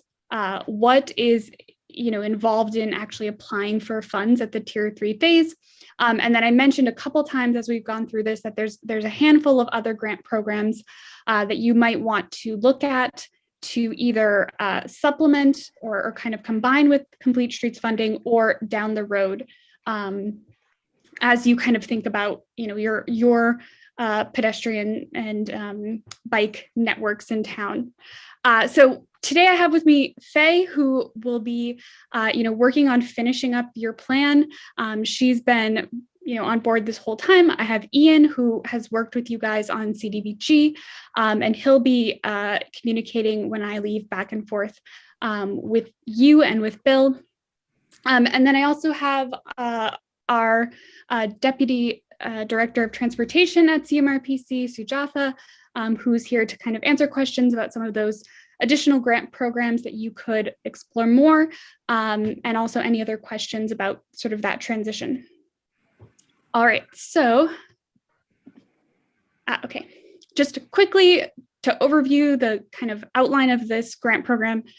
It started in 2016. You can fund municipal construction on municipal locally owned roads. You have access then, once you get to the tier 3 phase, to $400,000 in construction funds each year over 5 years that the plan covers. So you did tier 1, which was the policy. You're currently in tier 2, which is creating that plan that we've talked about, the Excel sheet. And then tier 3 would be that 5-year period where you're eligible each year to apply for up to $400,000 in funding. So the next steps from where we're at now is to complete your Complete Streets plan. We talked through the projects themselves, and what Faye will be working on when I leave is the cost estimates on those, doing the coding of the elements that are included in those, and the coordinates of the locations of the projects. And then that will, be available for you to review. After that has been accepted by you as the planning board, it would go to, you would submit it on the Complete Streets portal. There's usually a little bit of back and forth with Mass DOT. They'll provide some feedback. And then you'd be awarded tier 3 status. And then you would have 2 opportunities each year to grant application deadlines each year that you could apply for, in total up to $400,000 in funds to actually work and implement these projects. So a little bit about the competitiveness of this grant, so you kind of know what you're going in for. So when you submit the actual plan itself, Mass DOT reviews it for whether those projects are in eligible roadways and how complete they are in their description. They don't actually review it for how quality those projects are or how competitive they are. So we've talked a lot about, what makes projects competitive. So, I'm hoping you'll go in with projects that, are pretty strong. That again, what that is that you make a concerted effort to include all of those different users and include a consideration of them. And I think especially for Dudley, talking in those descriptions about the safe routes to school element, which has come up consistently in our conversations, and where applicable, safe routes for seniors as well. So this little 81% here, I pulled from the last meeting that we had training that we had with the Complete Streets program administrators. And this is looking at 81% of municipalities that have applied at that time had at least some funds awarded to them. So that's, it's a pretty good number. What that means is, you will pick and choose what projects make sense for you in that year up to that $400,000 mark. You apply for all of those projects, and then they could fund all of them, or they could fund 2 of them if you submit for 4, or they could fund 3 of them. But because they're self-contained projects, It's not, it's not going to be like you have the rug pulled under you, you only had half the project funded and you have to come up with the other amount of money. It might mean you get a little bit less done in a year. But again, there is a good chance if you submit strong projects that you're gonna get money out of this process. And then again, you have 5 years that you can apply each of those years as well. Especially as a first-time applicant, I think that also helps your chances. But just to kind of give you an idea of what that looks like. Oh, okay. When you get to the tier 3 piece of this, some things to consider. So the funds are applied to by your highway department, similarly to how Chapter 90 funds are applied to, but it again is competitive where Chapter 90 funds are not. The funds do not include the cost of engineering. So that's usually about 10% of the cost, although that can vary depending on your town's capacity to do some of that engineering. And it sounds like from the conversation, you do have a town engineer. So that could help with that a bit, or that could be a little bit higher if there's a project that is a little bit more complex. And I believe you can use Chapter 90 funds towards that if that was what the town decided was a priority for those funds. And then the last point is just to say that, I really appreciate the discussion you had. There's been a lot of discussion, a lot of good, working through what some of the needs are in town. And, there's a lot you've outlined as potential need. So going forward to fill those needs, one thing you can think about is how you pair these complete streets funds with, for example, Chapter 90 repairs that are already taking place, other planned underground works such as, water pipes being redone, and how that pairing that with complete streets projects can reduce those costs. And then also, I'm going to just put on your radar, the next couple slides are just to kind of briefly review a couple of other grant programs that are out there that you might want to consider into the future, pairing with Complete Streets, or something that will, build off of the work you're doing with Complete Streets, particularly on West Main Street. So I'm actually going to turn it over to Faye just to give a quick overview of those grant programs. And I don't know why am I, one sec. There we go. Okay. Hi, everybody. So another opportunity is through the Safe Routes to School program. I'm not sure if you guys are familiar with it or not. So they basically operate under this kind of 5E process: education, encouragement, engineering, enforcement, and evaluation. And under their engineering piece, they offer funding opportunities for infrastructure projects and kind of smaller signs and lines projects. But basically, these programs are used to facilitate bike and ped infrastructure improvements around school zones that promote students' ability to walk, bike, and roll. And so the eligibility for these programs is, contingent on that you have an existing relationship or a new relationship with the Safe Routes to School program. And you're only able to apply for them once you've had at least a 6-month relationship. So basically, this infrastructure funding program funds both the design and the construction fully with your project without any, municipal match or anything like that. And there's kind of these 3 different tiers of project funding for small, medium, and large projects. And kind of the only caveat with these projects is that you have to be within 2 miles of a school serving K through 8 or some, I guess like if there was a high school that had an 8th grade, you could potentially be eligible for that as well. And it has to be within the public right of way. And some projects that you can use for this funding are any type of multimodal enhancements, including sidewalks, on-road or off-road bicycle facilities, bike parking, traffic diversions that'll help, during the school drop-off pickups times, and improvements to crossings and traffic calming measures. So some examples that I included here, this small picture on the left is a raised crosswalk. I'm sure you guys are familiar kind of with that. But basically it's a vertical treatment that they do at the crosswalk that both acts as a road calming to slow down cars and increases the visibility of the driver and the pedestrian as they're crossing.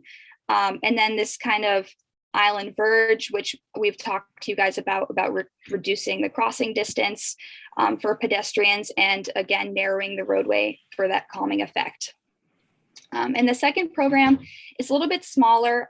It's the Signs and Lines program, and they will provide design services and up to $6,000 in construction funds for low-cost, quick build projects around a half mile of a school area. So these are kind of intended to be low cost, as I said, projects that can be done kind of within the year that the funding becomes available to you.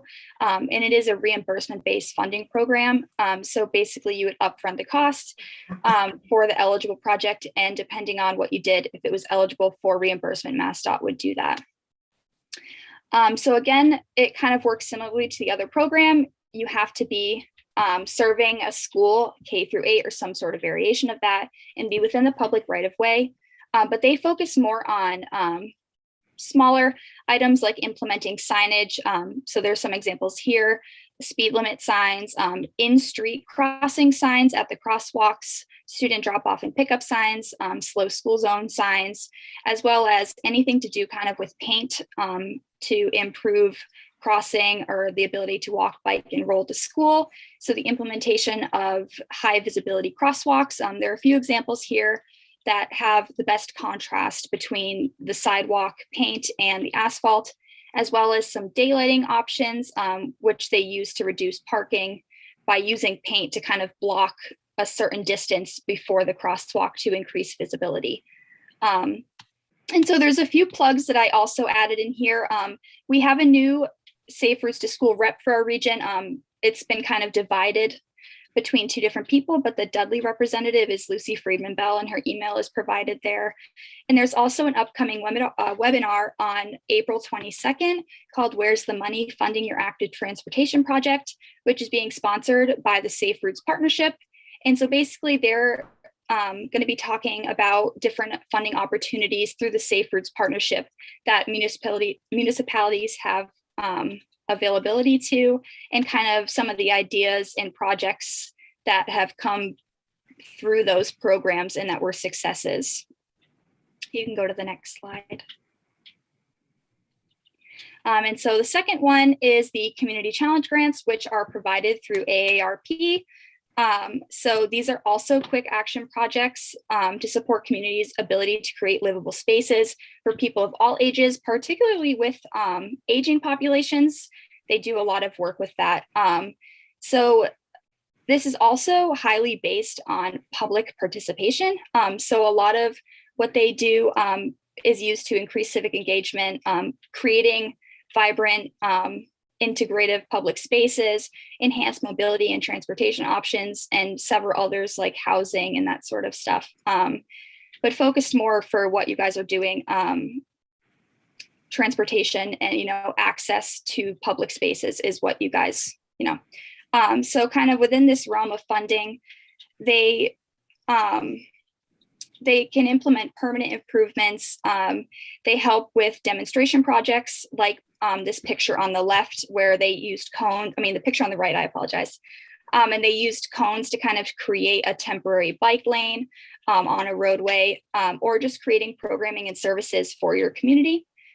Typical grants are usually around 11,000 or less. Funding opportunities for larger projects are available, but it would require much more competitive stance on that.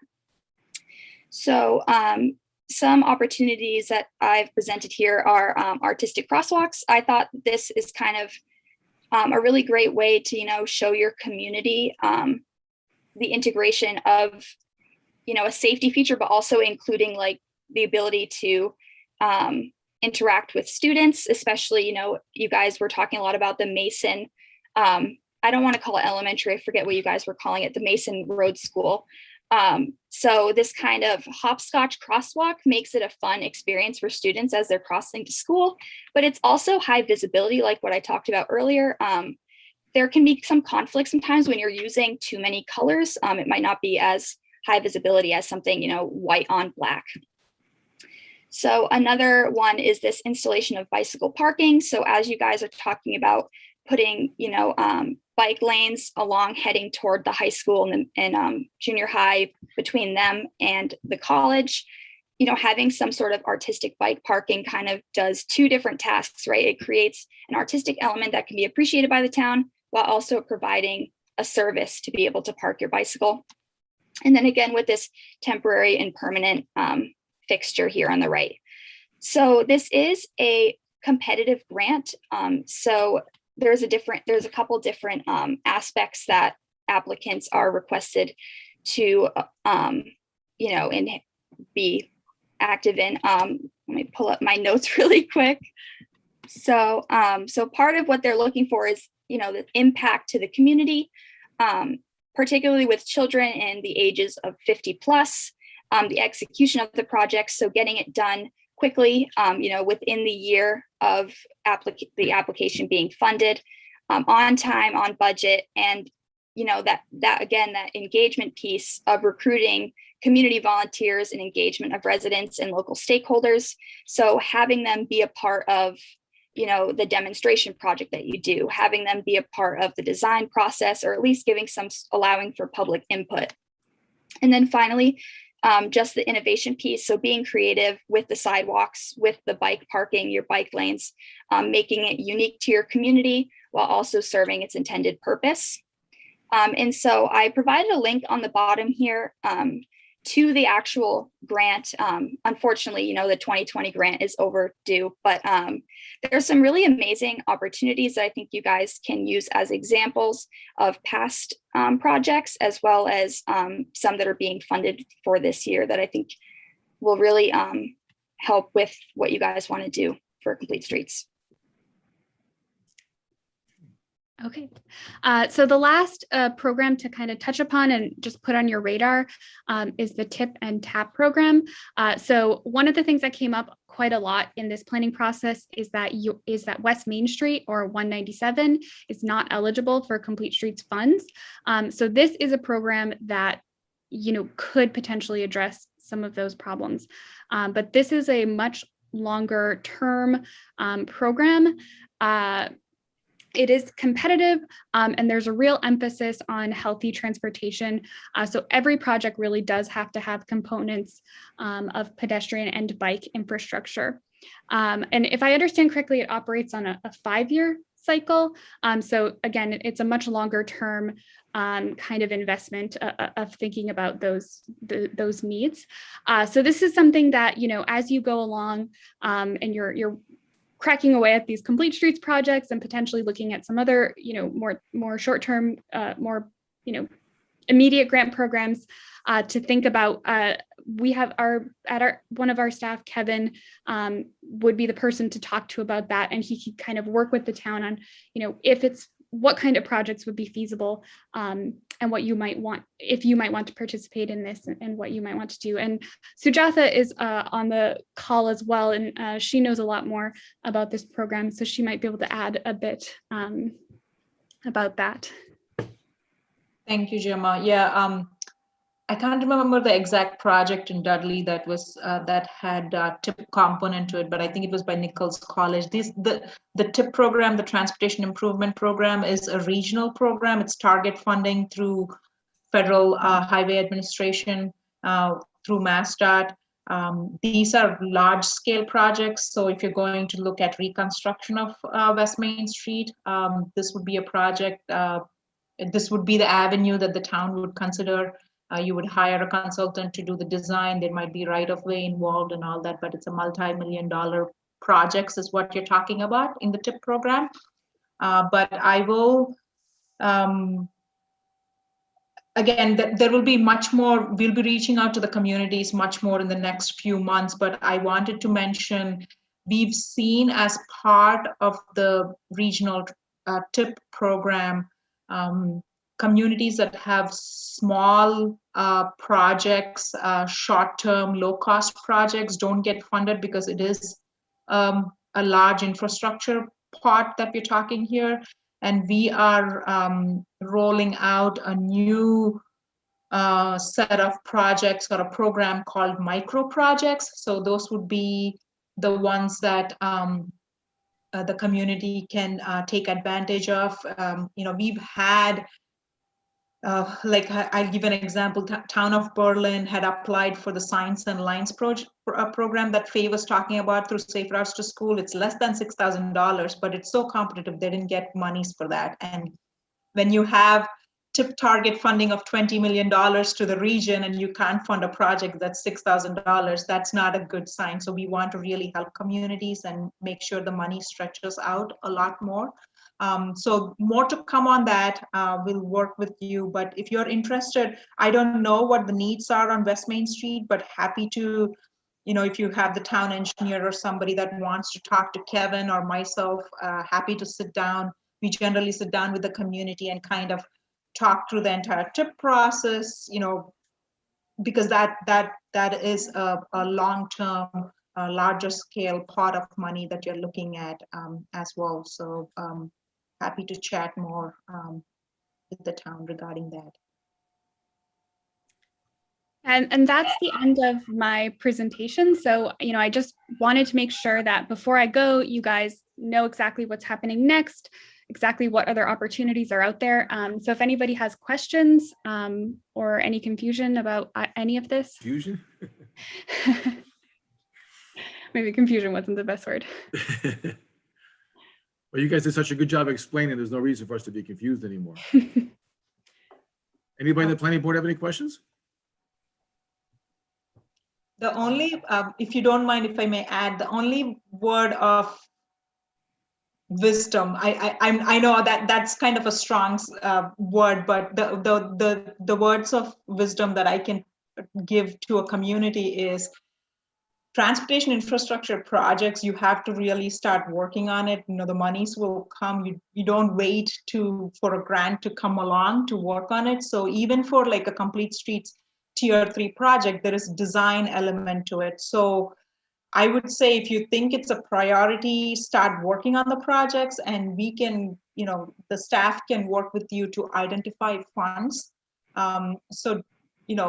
It will not come true if the community is not behind it and not working on it. So that would be my only thing. Even like West Main Street, it's a 5-year program, but if you think about large infrastructure projects, it will take you 5 years to go through the environmental permitting and the right of way and all that stuff with MassDOT. So I would say, start working on your priorities, and definitely there are communities around the region that started with small grant opportunities, like for example, an AARP $11,000 grant, but then they've picked the section of the community where they keep applying for different types of grants. They get AARP, then they put Safe Routes to School, then they add on something else, and then all of a sudden all this comes together, and that part of community you can see large scale, I know we didn't mention the shared streets and spaces program that a lot of our communities in the region got funding through MassDOT. And the last time I was talking to MassDOT is rolling out a lot more community level grant programs. There is going to be in the bond bill, they've put in monies for municipally owned state number routes. They know that's a big problem with municipalities. They have the number routes, but they are in charge of those routes. So they're coming up with a new program. So there is going to be a lot of funding coming down, but you have to have projects ready to take advantage of that. So now that you have the complete streets tier 2 almost done, I would say, continue talking about what are the priorities, which part of town are we going to kind of use these funds. So that would be my suggestion to the community. And, with Ian and Faye, we are happy to sit down with you and kind of work with you on moving forward on those projects or areas of interest. Excellent. Thank you much. Thank you. So no questions from the board? then a big thank you from all of us and from the town of Dudley in general.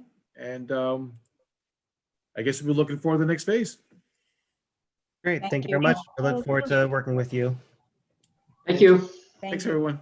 Have a good night. Good night. Good night. Gemma, can you make me the host again, please? Yes. Go ahead, Dan. All right, so before we get into the standard business with the subdivisions, I just want to say a couple words. My frustration when we were talking about the Tobin Farms was related towards myself. I just Gemma. wasn't realized that was going to be that long. I didn't want to keep Gemma and her team waiting, so I was just mad at myself, guys. So apology for showing that aggravation, that self-aggravation. I'd also like to apologize because I feel like I kind of sandbagged you and Guy by not talking to you ahead of time, either one of you, and saying that, you know, that I had gone and looked at this whole sidewalk thing and looked at a lot of the things that were said in previous meetings, including selectmen meetings that you guys attended, and that was not my intention. Not taking that way. Matter of fact, if anything, I think it's good that you did the research. We appreciate it. And if there was, at least I'm not speaking both of us, Guy, but if we did happen to miss something that we need to catch up right now with that approval or with you know, talking about the waiver, you know, let's do it. But I mean, I'm human. We can make mistakes, so I'm not worried about that at all. Gentlemen, if I may, this thing is starting to look like an onion. We keep peeling back the layers. It's the tears, the stress, and the distractions seem to be just piling up. I was really taken aback by the number of things that apparently were part of discussions, informal discussions, as I understand it, in terms of whatever the open meeting law might have constituted or considered a meeting. And somehow actions were going to be taken based on these informal meetings, if you will, but very little seems to have been documented. Now, I hope I can be proven wrong in that, but you know, he said that she said, and they said, and I'm pretty sure that they agreed to. That doesn't get us anywhere, I don't think. I mean, this thing looks like it's got more holes than a sieve. No, I agree with that to a certain extent. I mean, if there are holes, I think that we need to take steps to make sure that things are going by the book and correct here. So I know we started out talking about the guardrails. I kind of like to hit these things one at a time. You say, hey, do we have any issues with the guardrails? And when no, then go back and we can start talking about, you know, the sidewalks, for example. And I think those are the only two big items. I think everything else is pretty much speaking for itself. And then if need be, if go on, Guy. I was just gonna say that, and I think everybody kind of knows this, but I mean, the subdivision's been around for 20 years. There's no money left to finish anything that's not finished. If the town's willing to accept it, if there's something that comes up in the future regarding a sidewalk or a guardrail, the town's gonna be responsible for it. I mean, I just think we owe it. I just think we owe it to the homeowners to put it before the town. If the town, you know, our recommendation should be, okay, this is where it is. It's not 100%, it's not perfect, but if the town's willing, if the people at town meeting are willing to vote it in and say, yes, we're going to accept it as a roadway, then that's their pleasure. I just don't want the selectmen coming back later at a later date if something goes south and trying to pin it on this board and say, well, you know, they made we were acting on the planning board's recommendation. We didn't know that they were opening us up to a lawsuit because, I mean, I'm trying to think of what could happen with guardrails. A car skids off the road in the wintertime, and because the guardrail isn't there, plunges 9 feet down into that ravine and somebody gets, you know, injured or killed. And I know if I were a personal injury attorney, I know who I'd come after along with everybody else. Sue the town because guardrails were supposed to be there and they're not there. Right. Mr. Andrelevich said that there was an informal meeting of the neighbors there in that part of the neighborhood saying they don't want the sidewalks, that they're fine. No sidewalks is fine.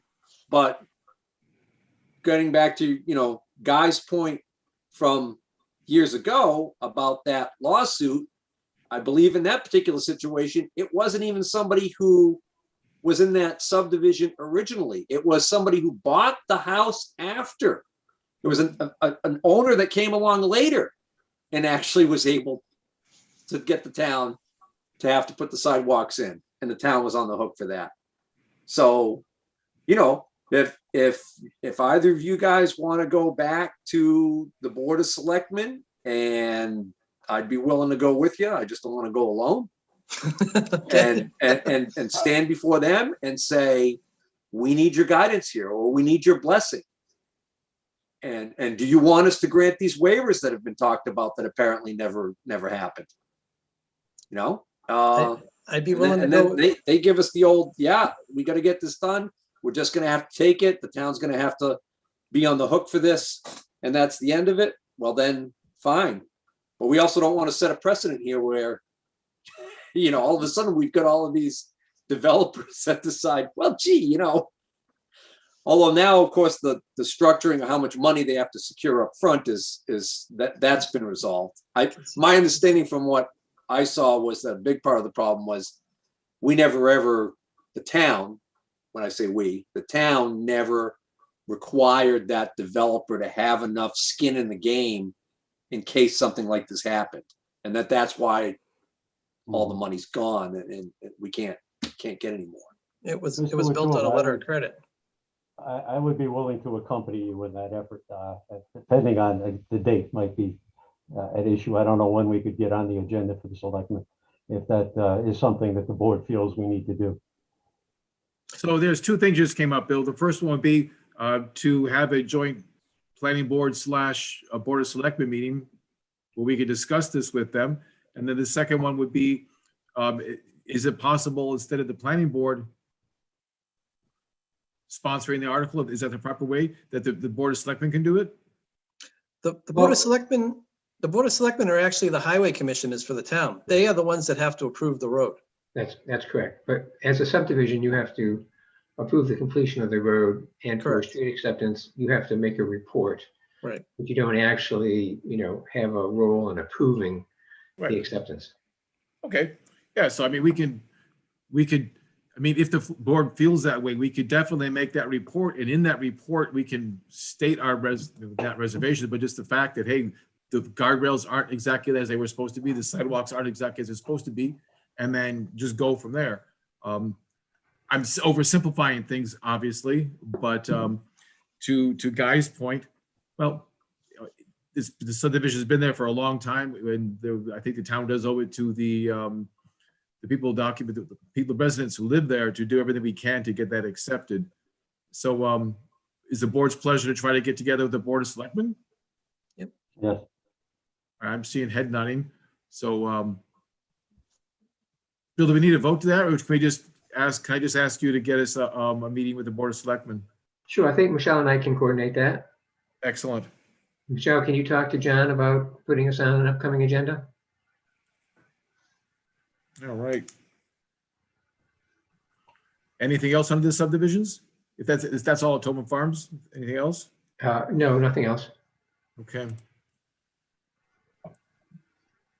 Could I just ask, Bill, when is the subdivision with the, that we accepted the definitive plan last meeting? When is that public hearing coming up? Is it next meeting or? 14th. Yes, April 14th. Okay. Yep.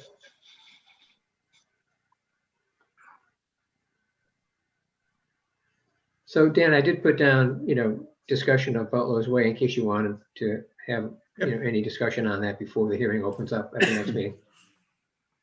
No, definitely I think we want to discuss that. Who wants to start? There was a couple of comments people had. Well, Mr. Chairman, if I may, I did try to share something, a very amateurish PowerPoint to be sure, in terms of my own thoughts in regards to this. You know, all of us come from different backgrounds. Mine is more in the private sector, if you will.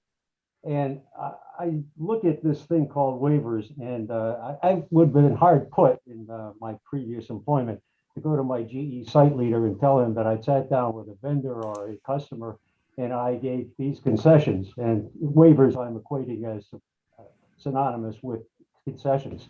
The first question that would come back to me was, well, what'd you get? And when I said nothing, I suspected my employment would be very short term after that. You know, we give these things away. It's like a game show. We take things out of the the prize closet and we give them, every contestant gets something. It's like an award. You know, if you showed up, you're going to get something. Well, maybe some of those things really shouldn't be given. And I'm referring now to section 6, if you will, of our own rules and regulations. Waiver of compliance. Strict compliance with the requirements of these rules and regulations may be waived only when, in the judgment of the board, such an action is in the public interest, not in the interest of the bottom line of the developer, but the public's interest, if you will, and not inconsistent with, and I have to turn the page, subdivision control law. So we have rules and regulations, but we seem to open them up to negotiation. Again, I appreciate the fact that, you know, we want to give these guys a chance to make a buck, but our responsibility is not to their bottom line. Our responsibility is to the town of Dudley, to the citizens of Dudley, and we want to keep in mind, I would think, what they do and what they don't do. And I think that what they don't do, part of it is the thing that we trip over as we go into these things years down the road. So waivers, concessions, there's a lot of weeds that we're planting, and we have to wade through them at a later date. And I don't know that we always come up with the best result. My 2 cents. And again, if you wanted to take a look at those cartoonish little figures I threw into that PowerPoint, you're more than welcome to do so. I did see it, Richard. I liked it. Thank you. Been a long time since I've done anything like that. So Bill, do you have the list of waivers that Butler Way was asking for? Yes, I can pull that up.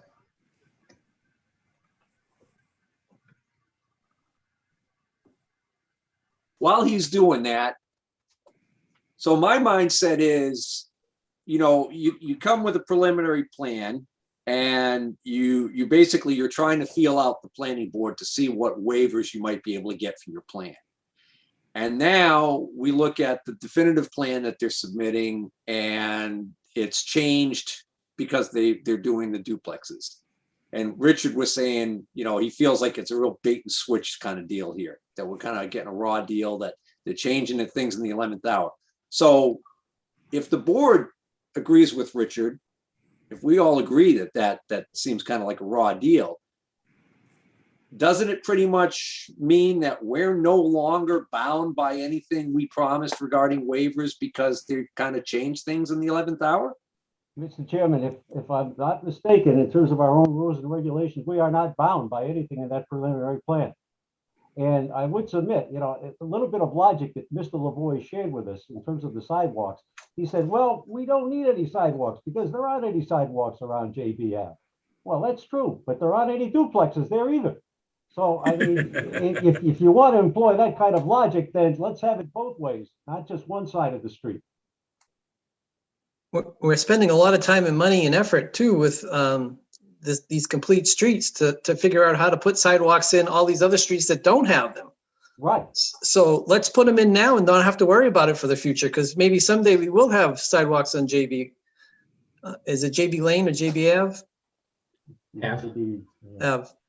Yeah. The other thing is the minimum width, if you will, they're asking for 40 feet wide instead of the 50 feet wide. The rules and regulations are specific. 50 feet is the minimum. Okay. Now, okay. Let me mentioned earlier the slippery slope issue. Let me play devil's advocate there on those 2 points. Okay. Let me finish before the devil takes the pulpit. Okay. Okay. The point is, minimum is 50. If we grant 40, somebody comes in, as you suggested, with the farm of 22 acres or 23 and a half acres or whatever. They come in and they say, well, wait a minute, you gave them 40. How about 39 for me? And then the next guy down the line says, well, 38 and a half. If you gave them 39, I should be able to get that. That slope is so slippery, Mr. Wetruba, that there's no bottom to it. Agreed. So with regard to the sidewalks, waiving the sidewalk requirement on one side of the road, it's a cul-de-sac, and I'm going by memory here, but I thought that in that plan, in the definitive, it still showed the sidewalk going down one side of the street, going down around the cul-de-sac, and then coming up the other side, like 2 house lots, and that it just doesn't continue all the way out to the road. And that was because of the width, the lack of width that they have there at the road. Does that sound right? Is my Yeah, recollection correct? Yes. Okay. So, as opposed to somebody having a large subdivision and just coming and saying that for whatever reason, hey, isn't sidewalks on one side of the road good enough? Let's only require, can you waive the requirement for sidewalks on both sides of all the roads? And for whatever reason, it getting waived. That it's a little bit different, I think. The second point, that width, granting a waiver for the width. I understand the argument about acting in the public's best interest. However, doesn't a person who owns a piece of property, let's say you owned a piece of property that you had 300 feet of frontage, and you decided to take out a couple of lots, do A&R lots, but you figured that down the road you wanted to put a road in so you could put a subdivision in, a cul-de-sac. And so you based your calculations on, you go to the town and the town says, well, we need 50 feet there. And you do your A&R and you leave 50 feet to get into that back lot so that you could do a subdivision down the road. And then the town, for whatever reason, changes the subdivision regs and says, well, we need 60 feet now. We want 60 feet, so we have plenty of room for a nice wide road and extra wide sidewalks, and for whatever reason. Well, that person who was planning on being able to do something now, the only way they can do it is if they are able to get a waiver to go from 60 down to 50. And this actually happened. The old, if you go back far enough in Dudley's history, it used to be 40 feet. And I know that there are places in town where there's accesses to lots that are 40 feet wide because the person who did all those A&R lots on the street left 40 feet because he thought that's what he was going to need. And then all of a sudden, the people said, well, we need sidewalks, we need more room, we need it to be wider. We got, from now on, let's make the regs 50 feet. Okay, to begin with, I understand the world changes, things evolve, and what was 40 feet is now 50 feet, maybe 60 feet, maybe 70 feet. And I think if you look at some towns, it is actually 70 feet. I believe Millbury, I think, is 70 feet, isn't it, Bill? Something like that. What's that, Richard? That things are going to change. There's no doubt about that. And if people have something in mind and they don't act upon it for 20, 30, 40 years, I don't see where the town is necessarily obligated to make their dream of 30 years ago come true 30 years later. We haven't heard anything from the owner of this property. All we've heard from is the developer. Whether anybody had a dream or not is still out there to be seen. And what the developer is looking to do, gentlemen, is, in my opinion, he's trying to take a small, relatively small parcel and get as much out of that and as much into that as he can. So he can get as many dollars into his pocket and then go back to Upton and put it in the bank there. Whether he ever shows up again in Dudley or not, God only knows. And whatever he thinks of our 40 foot becoming 50 feet or 60 feet or 70 feet, it probably won't matter to him worth a damn, to be quite honest. All I would say is what you can do in that situation. I believe the subdivision that's up past Eisenhower Drive off of Lyons Road had the same situation. There was a 40-foot right-of-way left on Lyons Road. So what we did in that situation is we allowed it to be 40 feet for the first, to go in between the two lots that were in existence. And then as soon as it got to the larger parcel of property, open it up to 50 feet. It sounds like a reasonable thought, Mr. Horton. And I would hope that you bring that forth next time we discuss this issue. Yeah, and I mean, as far as waiving open space, I mean, I would agree with Mr. Clark if that, in the summary, in the preliminary discussion, if there was never mention made of duplexes, it was all, assumed at single family homes, and you were approving a 6-lot subdivision, you would assume six dwellings or 6 properties to sell. But now if he's coming back with, making three duplexes on 3 of those lots, that's a 50% increase in saleable units. And why would you want to waive, open space? The open space could consume 1 or 2 lots. So, I mean, I think he has to, I would say he has to be fair with the town. And, you know, I understand that that's his right to build a duplex in that area if he chooses to do so. But if that wasn't specified in the preliminary plan, and now it is specified in a definitive plan, you know, I think we have every right to take a look at it, a hard look at it. Yeah, under the current regulations in town, that's an unbuildable lot, correct? It doesn't have enough frontage, or is it because it's a pre-existing? Well, you're making a new street with the frontage, right? Yeah. How many acres are there? About 3.5 or so. Yeah, so that's It's not not even, enough for an interior lot. I think you need 5 no, acres. so for an the interior lot. only option for that property is a subdivision.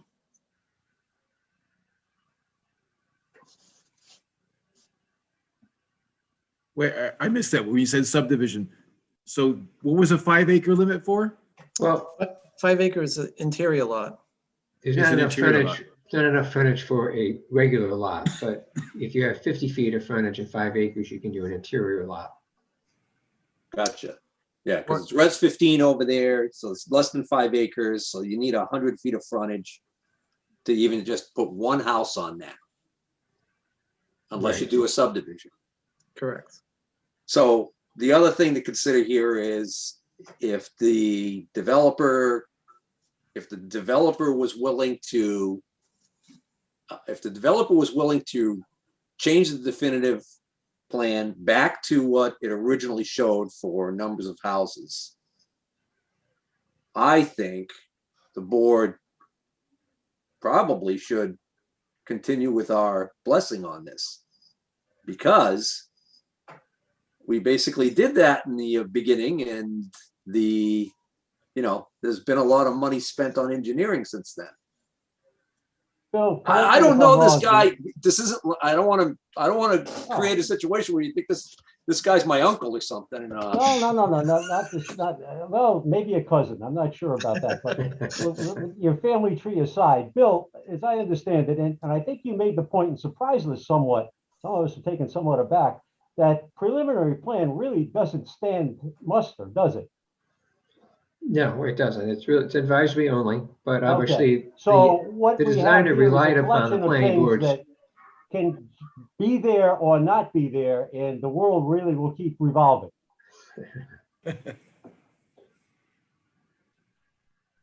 Okay, again, I really think, we tread dangerously when we start to go away from the rules and regulations.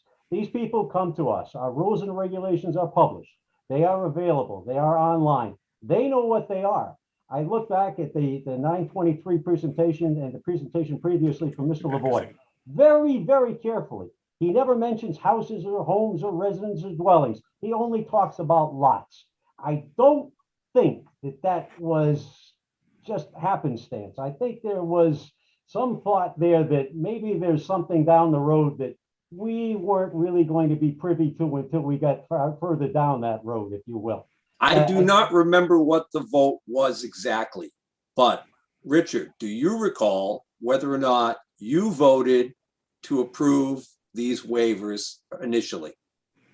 I believe I did. And okay, if you go back to the rules and regulations, Mr. Wetruba, please do. Hold on. So let me continue my point. So if this developer had brought us a definitive subdivision plan that correctly reflected what he had in the preliminary plan as far as the number of structures and the number of family dwellings in the structures, then we're still going forward with this. We're still giving it its blessing, correct? Mr. Wetruba, if I may, I'm looking again at the rules and regulations. These are the town of Dudley, if you will, section 1, authority, okay? Likewise, the board can modify or amend a plan of a subdivision or require a change in a plan as a condition of its retaining the status of an approved. You just muted yourself. You're muted. Let me get back to that again. I'm reading from our rules and regulations, if you will, and I am on section 1, authority, okay? It reads, board can modify or amend a plan or subdivision or to require a change in a plan as a condition of its retaining a status of an approved plan. That's in our rules and regulations. Gentlemen, all I'm saying is let's abide by our rules and regulations. And yes, I am reflecting, I'm looking back, and I have some buyer's remorse in terms of what I've seen that we've agreed to here. I'm not going to deny that. And I will freely admit, I was probably in error when I agreed to these. And I admit that maybe I thought I had a little victory and then we got some kind of a sidewalk in there. Well, woe be, shame on me, because that really didn't give us very much. All I'm saying is, gentlemen, we have these rules and regulations. Let's abide by the rules and regulations. Let's let those who are coming to us asking for something abide by those rules and regulations, unless there's ambiguity, there's something that's not clear. And rightfully, we need to address that. There's some conflict with another board or commission or body in public body in town. Or there's a pot of gold that they're going to drop on our, laps. And I've seen the selectmen eyes get real big when they talk about the DMA project down on Chase Ave. So that pot of gold may be out there somewhere. But if it doesn't pass that sniff test, as far as I'm concerned, the rules and regulations stand. And somebody put those together. I didn't create those overnight. Those have stood the test of time. I've looked at other towns in the area, and ours are not way out of line. I mean, we're not talking about trying to build some castle in the sky here. We're talking about things that are pretty much boilerplate. I think Richard makes some great points here. We do have these for a reason, and we're not here to help others. We're here to make sure the whole town of Dudley benefits. But to Steve's point, we kind of gave this guy a green light already. He's moving forward. If we stick to everything that is there as far as what he's asking for a waiver, if we deny all of those, he can't build. He can't. So does the board want to tell him, no, you can't build here? We're not waiving this, or are we willing to compromise with him? Mr. Chairman, if I may, getting back to the rules and regulations, that preliminary plan does not stand muster. That could be modified. We have open public meetings ahead of us. Who knows what will come out of that? Bill, am I wrong in stating that? Bill? Why would any developer want to ever come before the planning board with a preliminary plan and ask for guidance if the planning board's intention is to just basically pull the rug out from them in the 11th hour and say, whoop, sorry, that stuff we said you could do before? You ain't doing it. Hit the bricks, pal. And Richard, if I may just real quick, Richard. Okay, it's our rug, and they actually don't have to come before us with a preliminary plan. Do they, Bill? Not for a residential subdivision, no. Yep. No, to Richard's point, I mean, what I heard earlier is that they basically changed what they showed us. And that gives us, in my opinion, I think I heard a couple other board members say in their opinion as well, to ask them to come back to the table. Right. And Dan, all I'm saying is, if we get them to roll back to the original plan, don't you think maybe we should think about letting them go forward with the original plan? Well, that'll be a discussion at that time, I think. Yeah. We can each vote how we want to, but I think definitely right now we do have a strong reason to say, hey, gentlemen, we want to come you back at the table and we want to talk.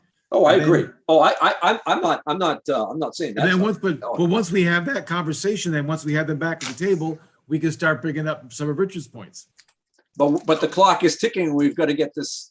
Yeah, we do have a scheduled meeting on the 14th, and we do have a public meeting open on the 14th. So there is a mechanism going forward to address these issues. So I would say, I think all of us have talked this to death at this point, and I think we need to go on to April 14th and see what that. Richard, you said that. We talked this. You're saying we talked this to death.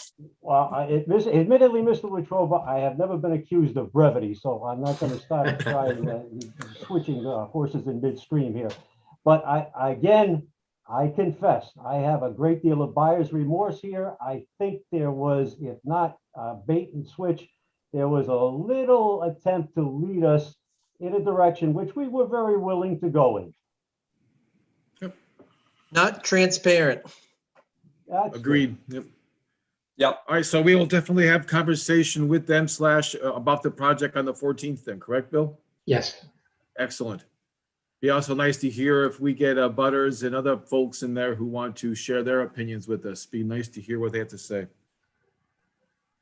Agreed. Hopefully we'll get some turnout.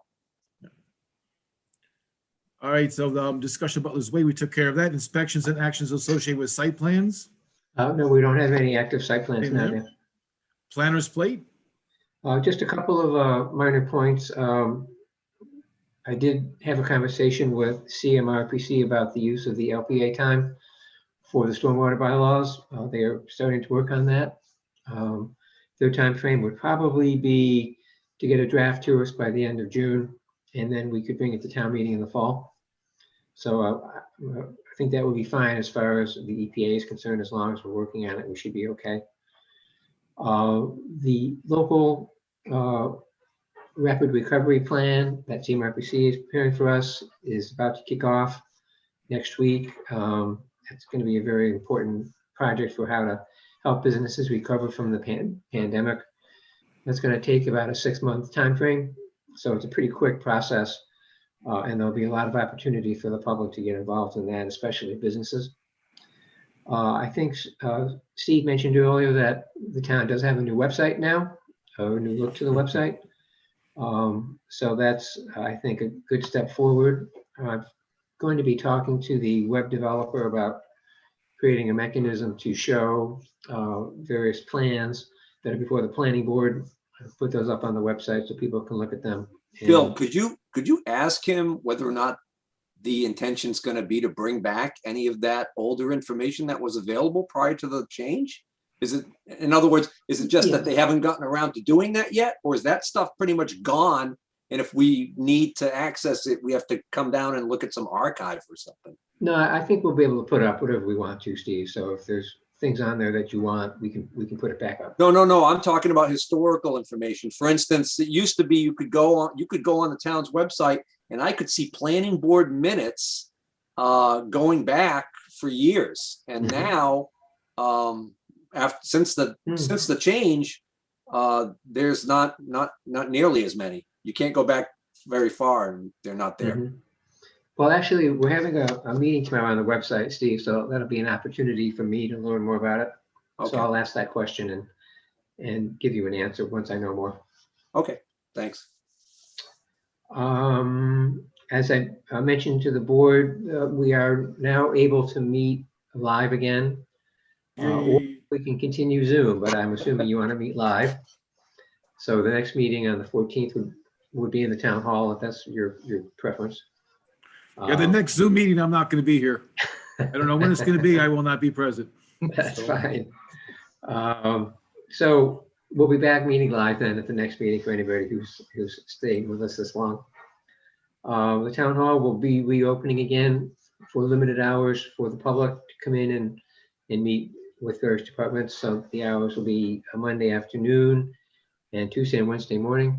So if anybody wants to meet with me, we can arrange time to for them to come into the town hall and meet with me and look over whatever I have in the office. So that's it for the planner's plate. Anybody in the planning board have any comments?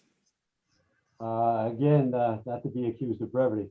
Bill, I forwarded an email to you regarding MVP action grants. This came to me from the CMRPC. The only thing I could associate with MVP was Tom Brady was coming to town, but I don't know who's going to pay for that. I'm not clear. The acronym wasn't defined, so I'm not sure what that means, but it does sound like there's some money out there somewhere at the end of the rainbow. The other thing I would like to ask is, I know past practice has been that we had available to us a folder prior to the meeting. I kind of like the present situation where things are available online several days before the meeting, and we can at our own discretion print them off, research them, or do as we will with them. They paper airplanes if that were the case. If you were inclined to or able to, if you could keep that practice going, I would much appreciate it. It feels like kind of drinking from a fire hose to open that folder the night of a meeting, maybe 10 minutes before, trying to get a handle on all of what might be there. Sure, I think we can do that. And as we work with the web developer, we can try to create a space for the planning board to access documents as well. Thank you. Any other planning board comments? Will the A&R that we approved earlier tonight be in the lobby to get signed? Yes, thank you. Michelle, they're on my desk in the planning office. If you would get that, bring them down to the police lobby. So there'll be a Mylar and the paper copies to sign. All right, thank you. Good catch there. Yeah, we don't have any audience anymore. It's nothing there. Next meeting is going to be at April 14th, 7 o'clock. We do have a public hearing there. Any consultants vouchers or bills to be paid? No, We're good there. Town notices, anything else to talk about? no, not that I have. Michelle, do you have anything? No, okay. Then adjournment is the next on the item on the list. Mr. Chairman, I would like to make a motion that we adjourn. I have a motion. Do I have a second? Second. All right, Steve, what do you think? Aye. Guy? Aye. Richard? Aye. And I'm with you guys with an eye. All right, unanimous. Thanks, everybody, and looking forward to seeing you guys and gal 2 weeks roughly in Yep. person. Great. Thank Good you. night, everybody. Thank you. Night all. Take care. Take care. Bye-bye.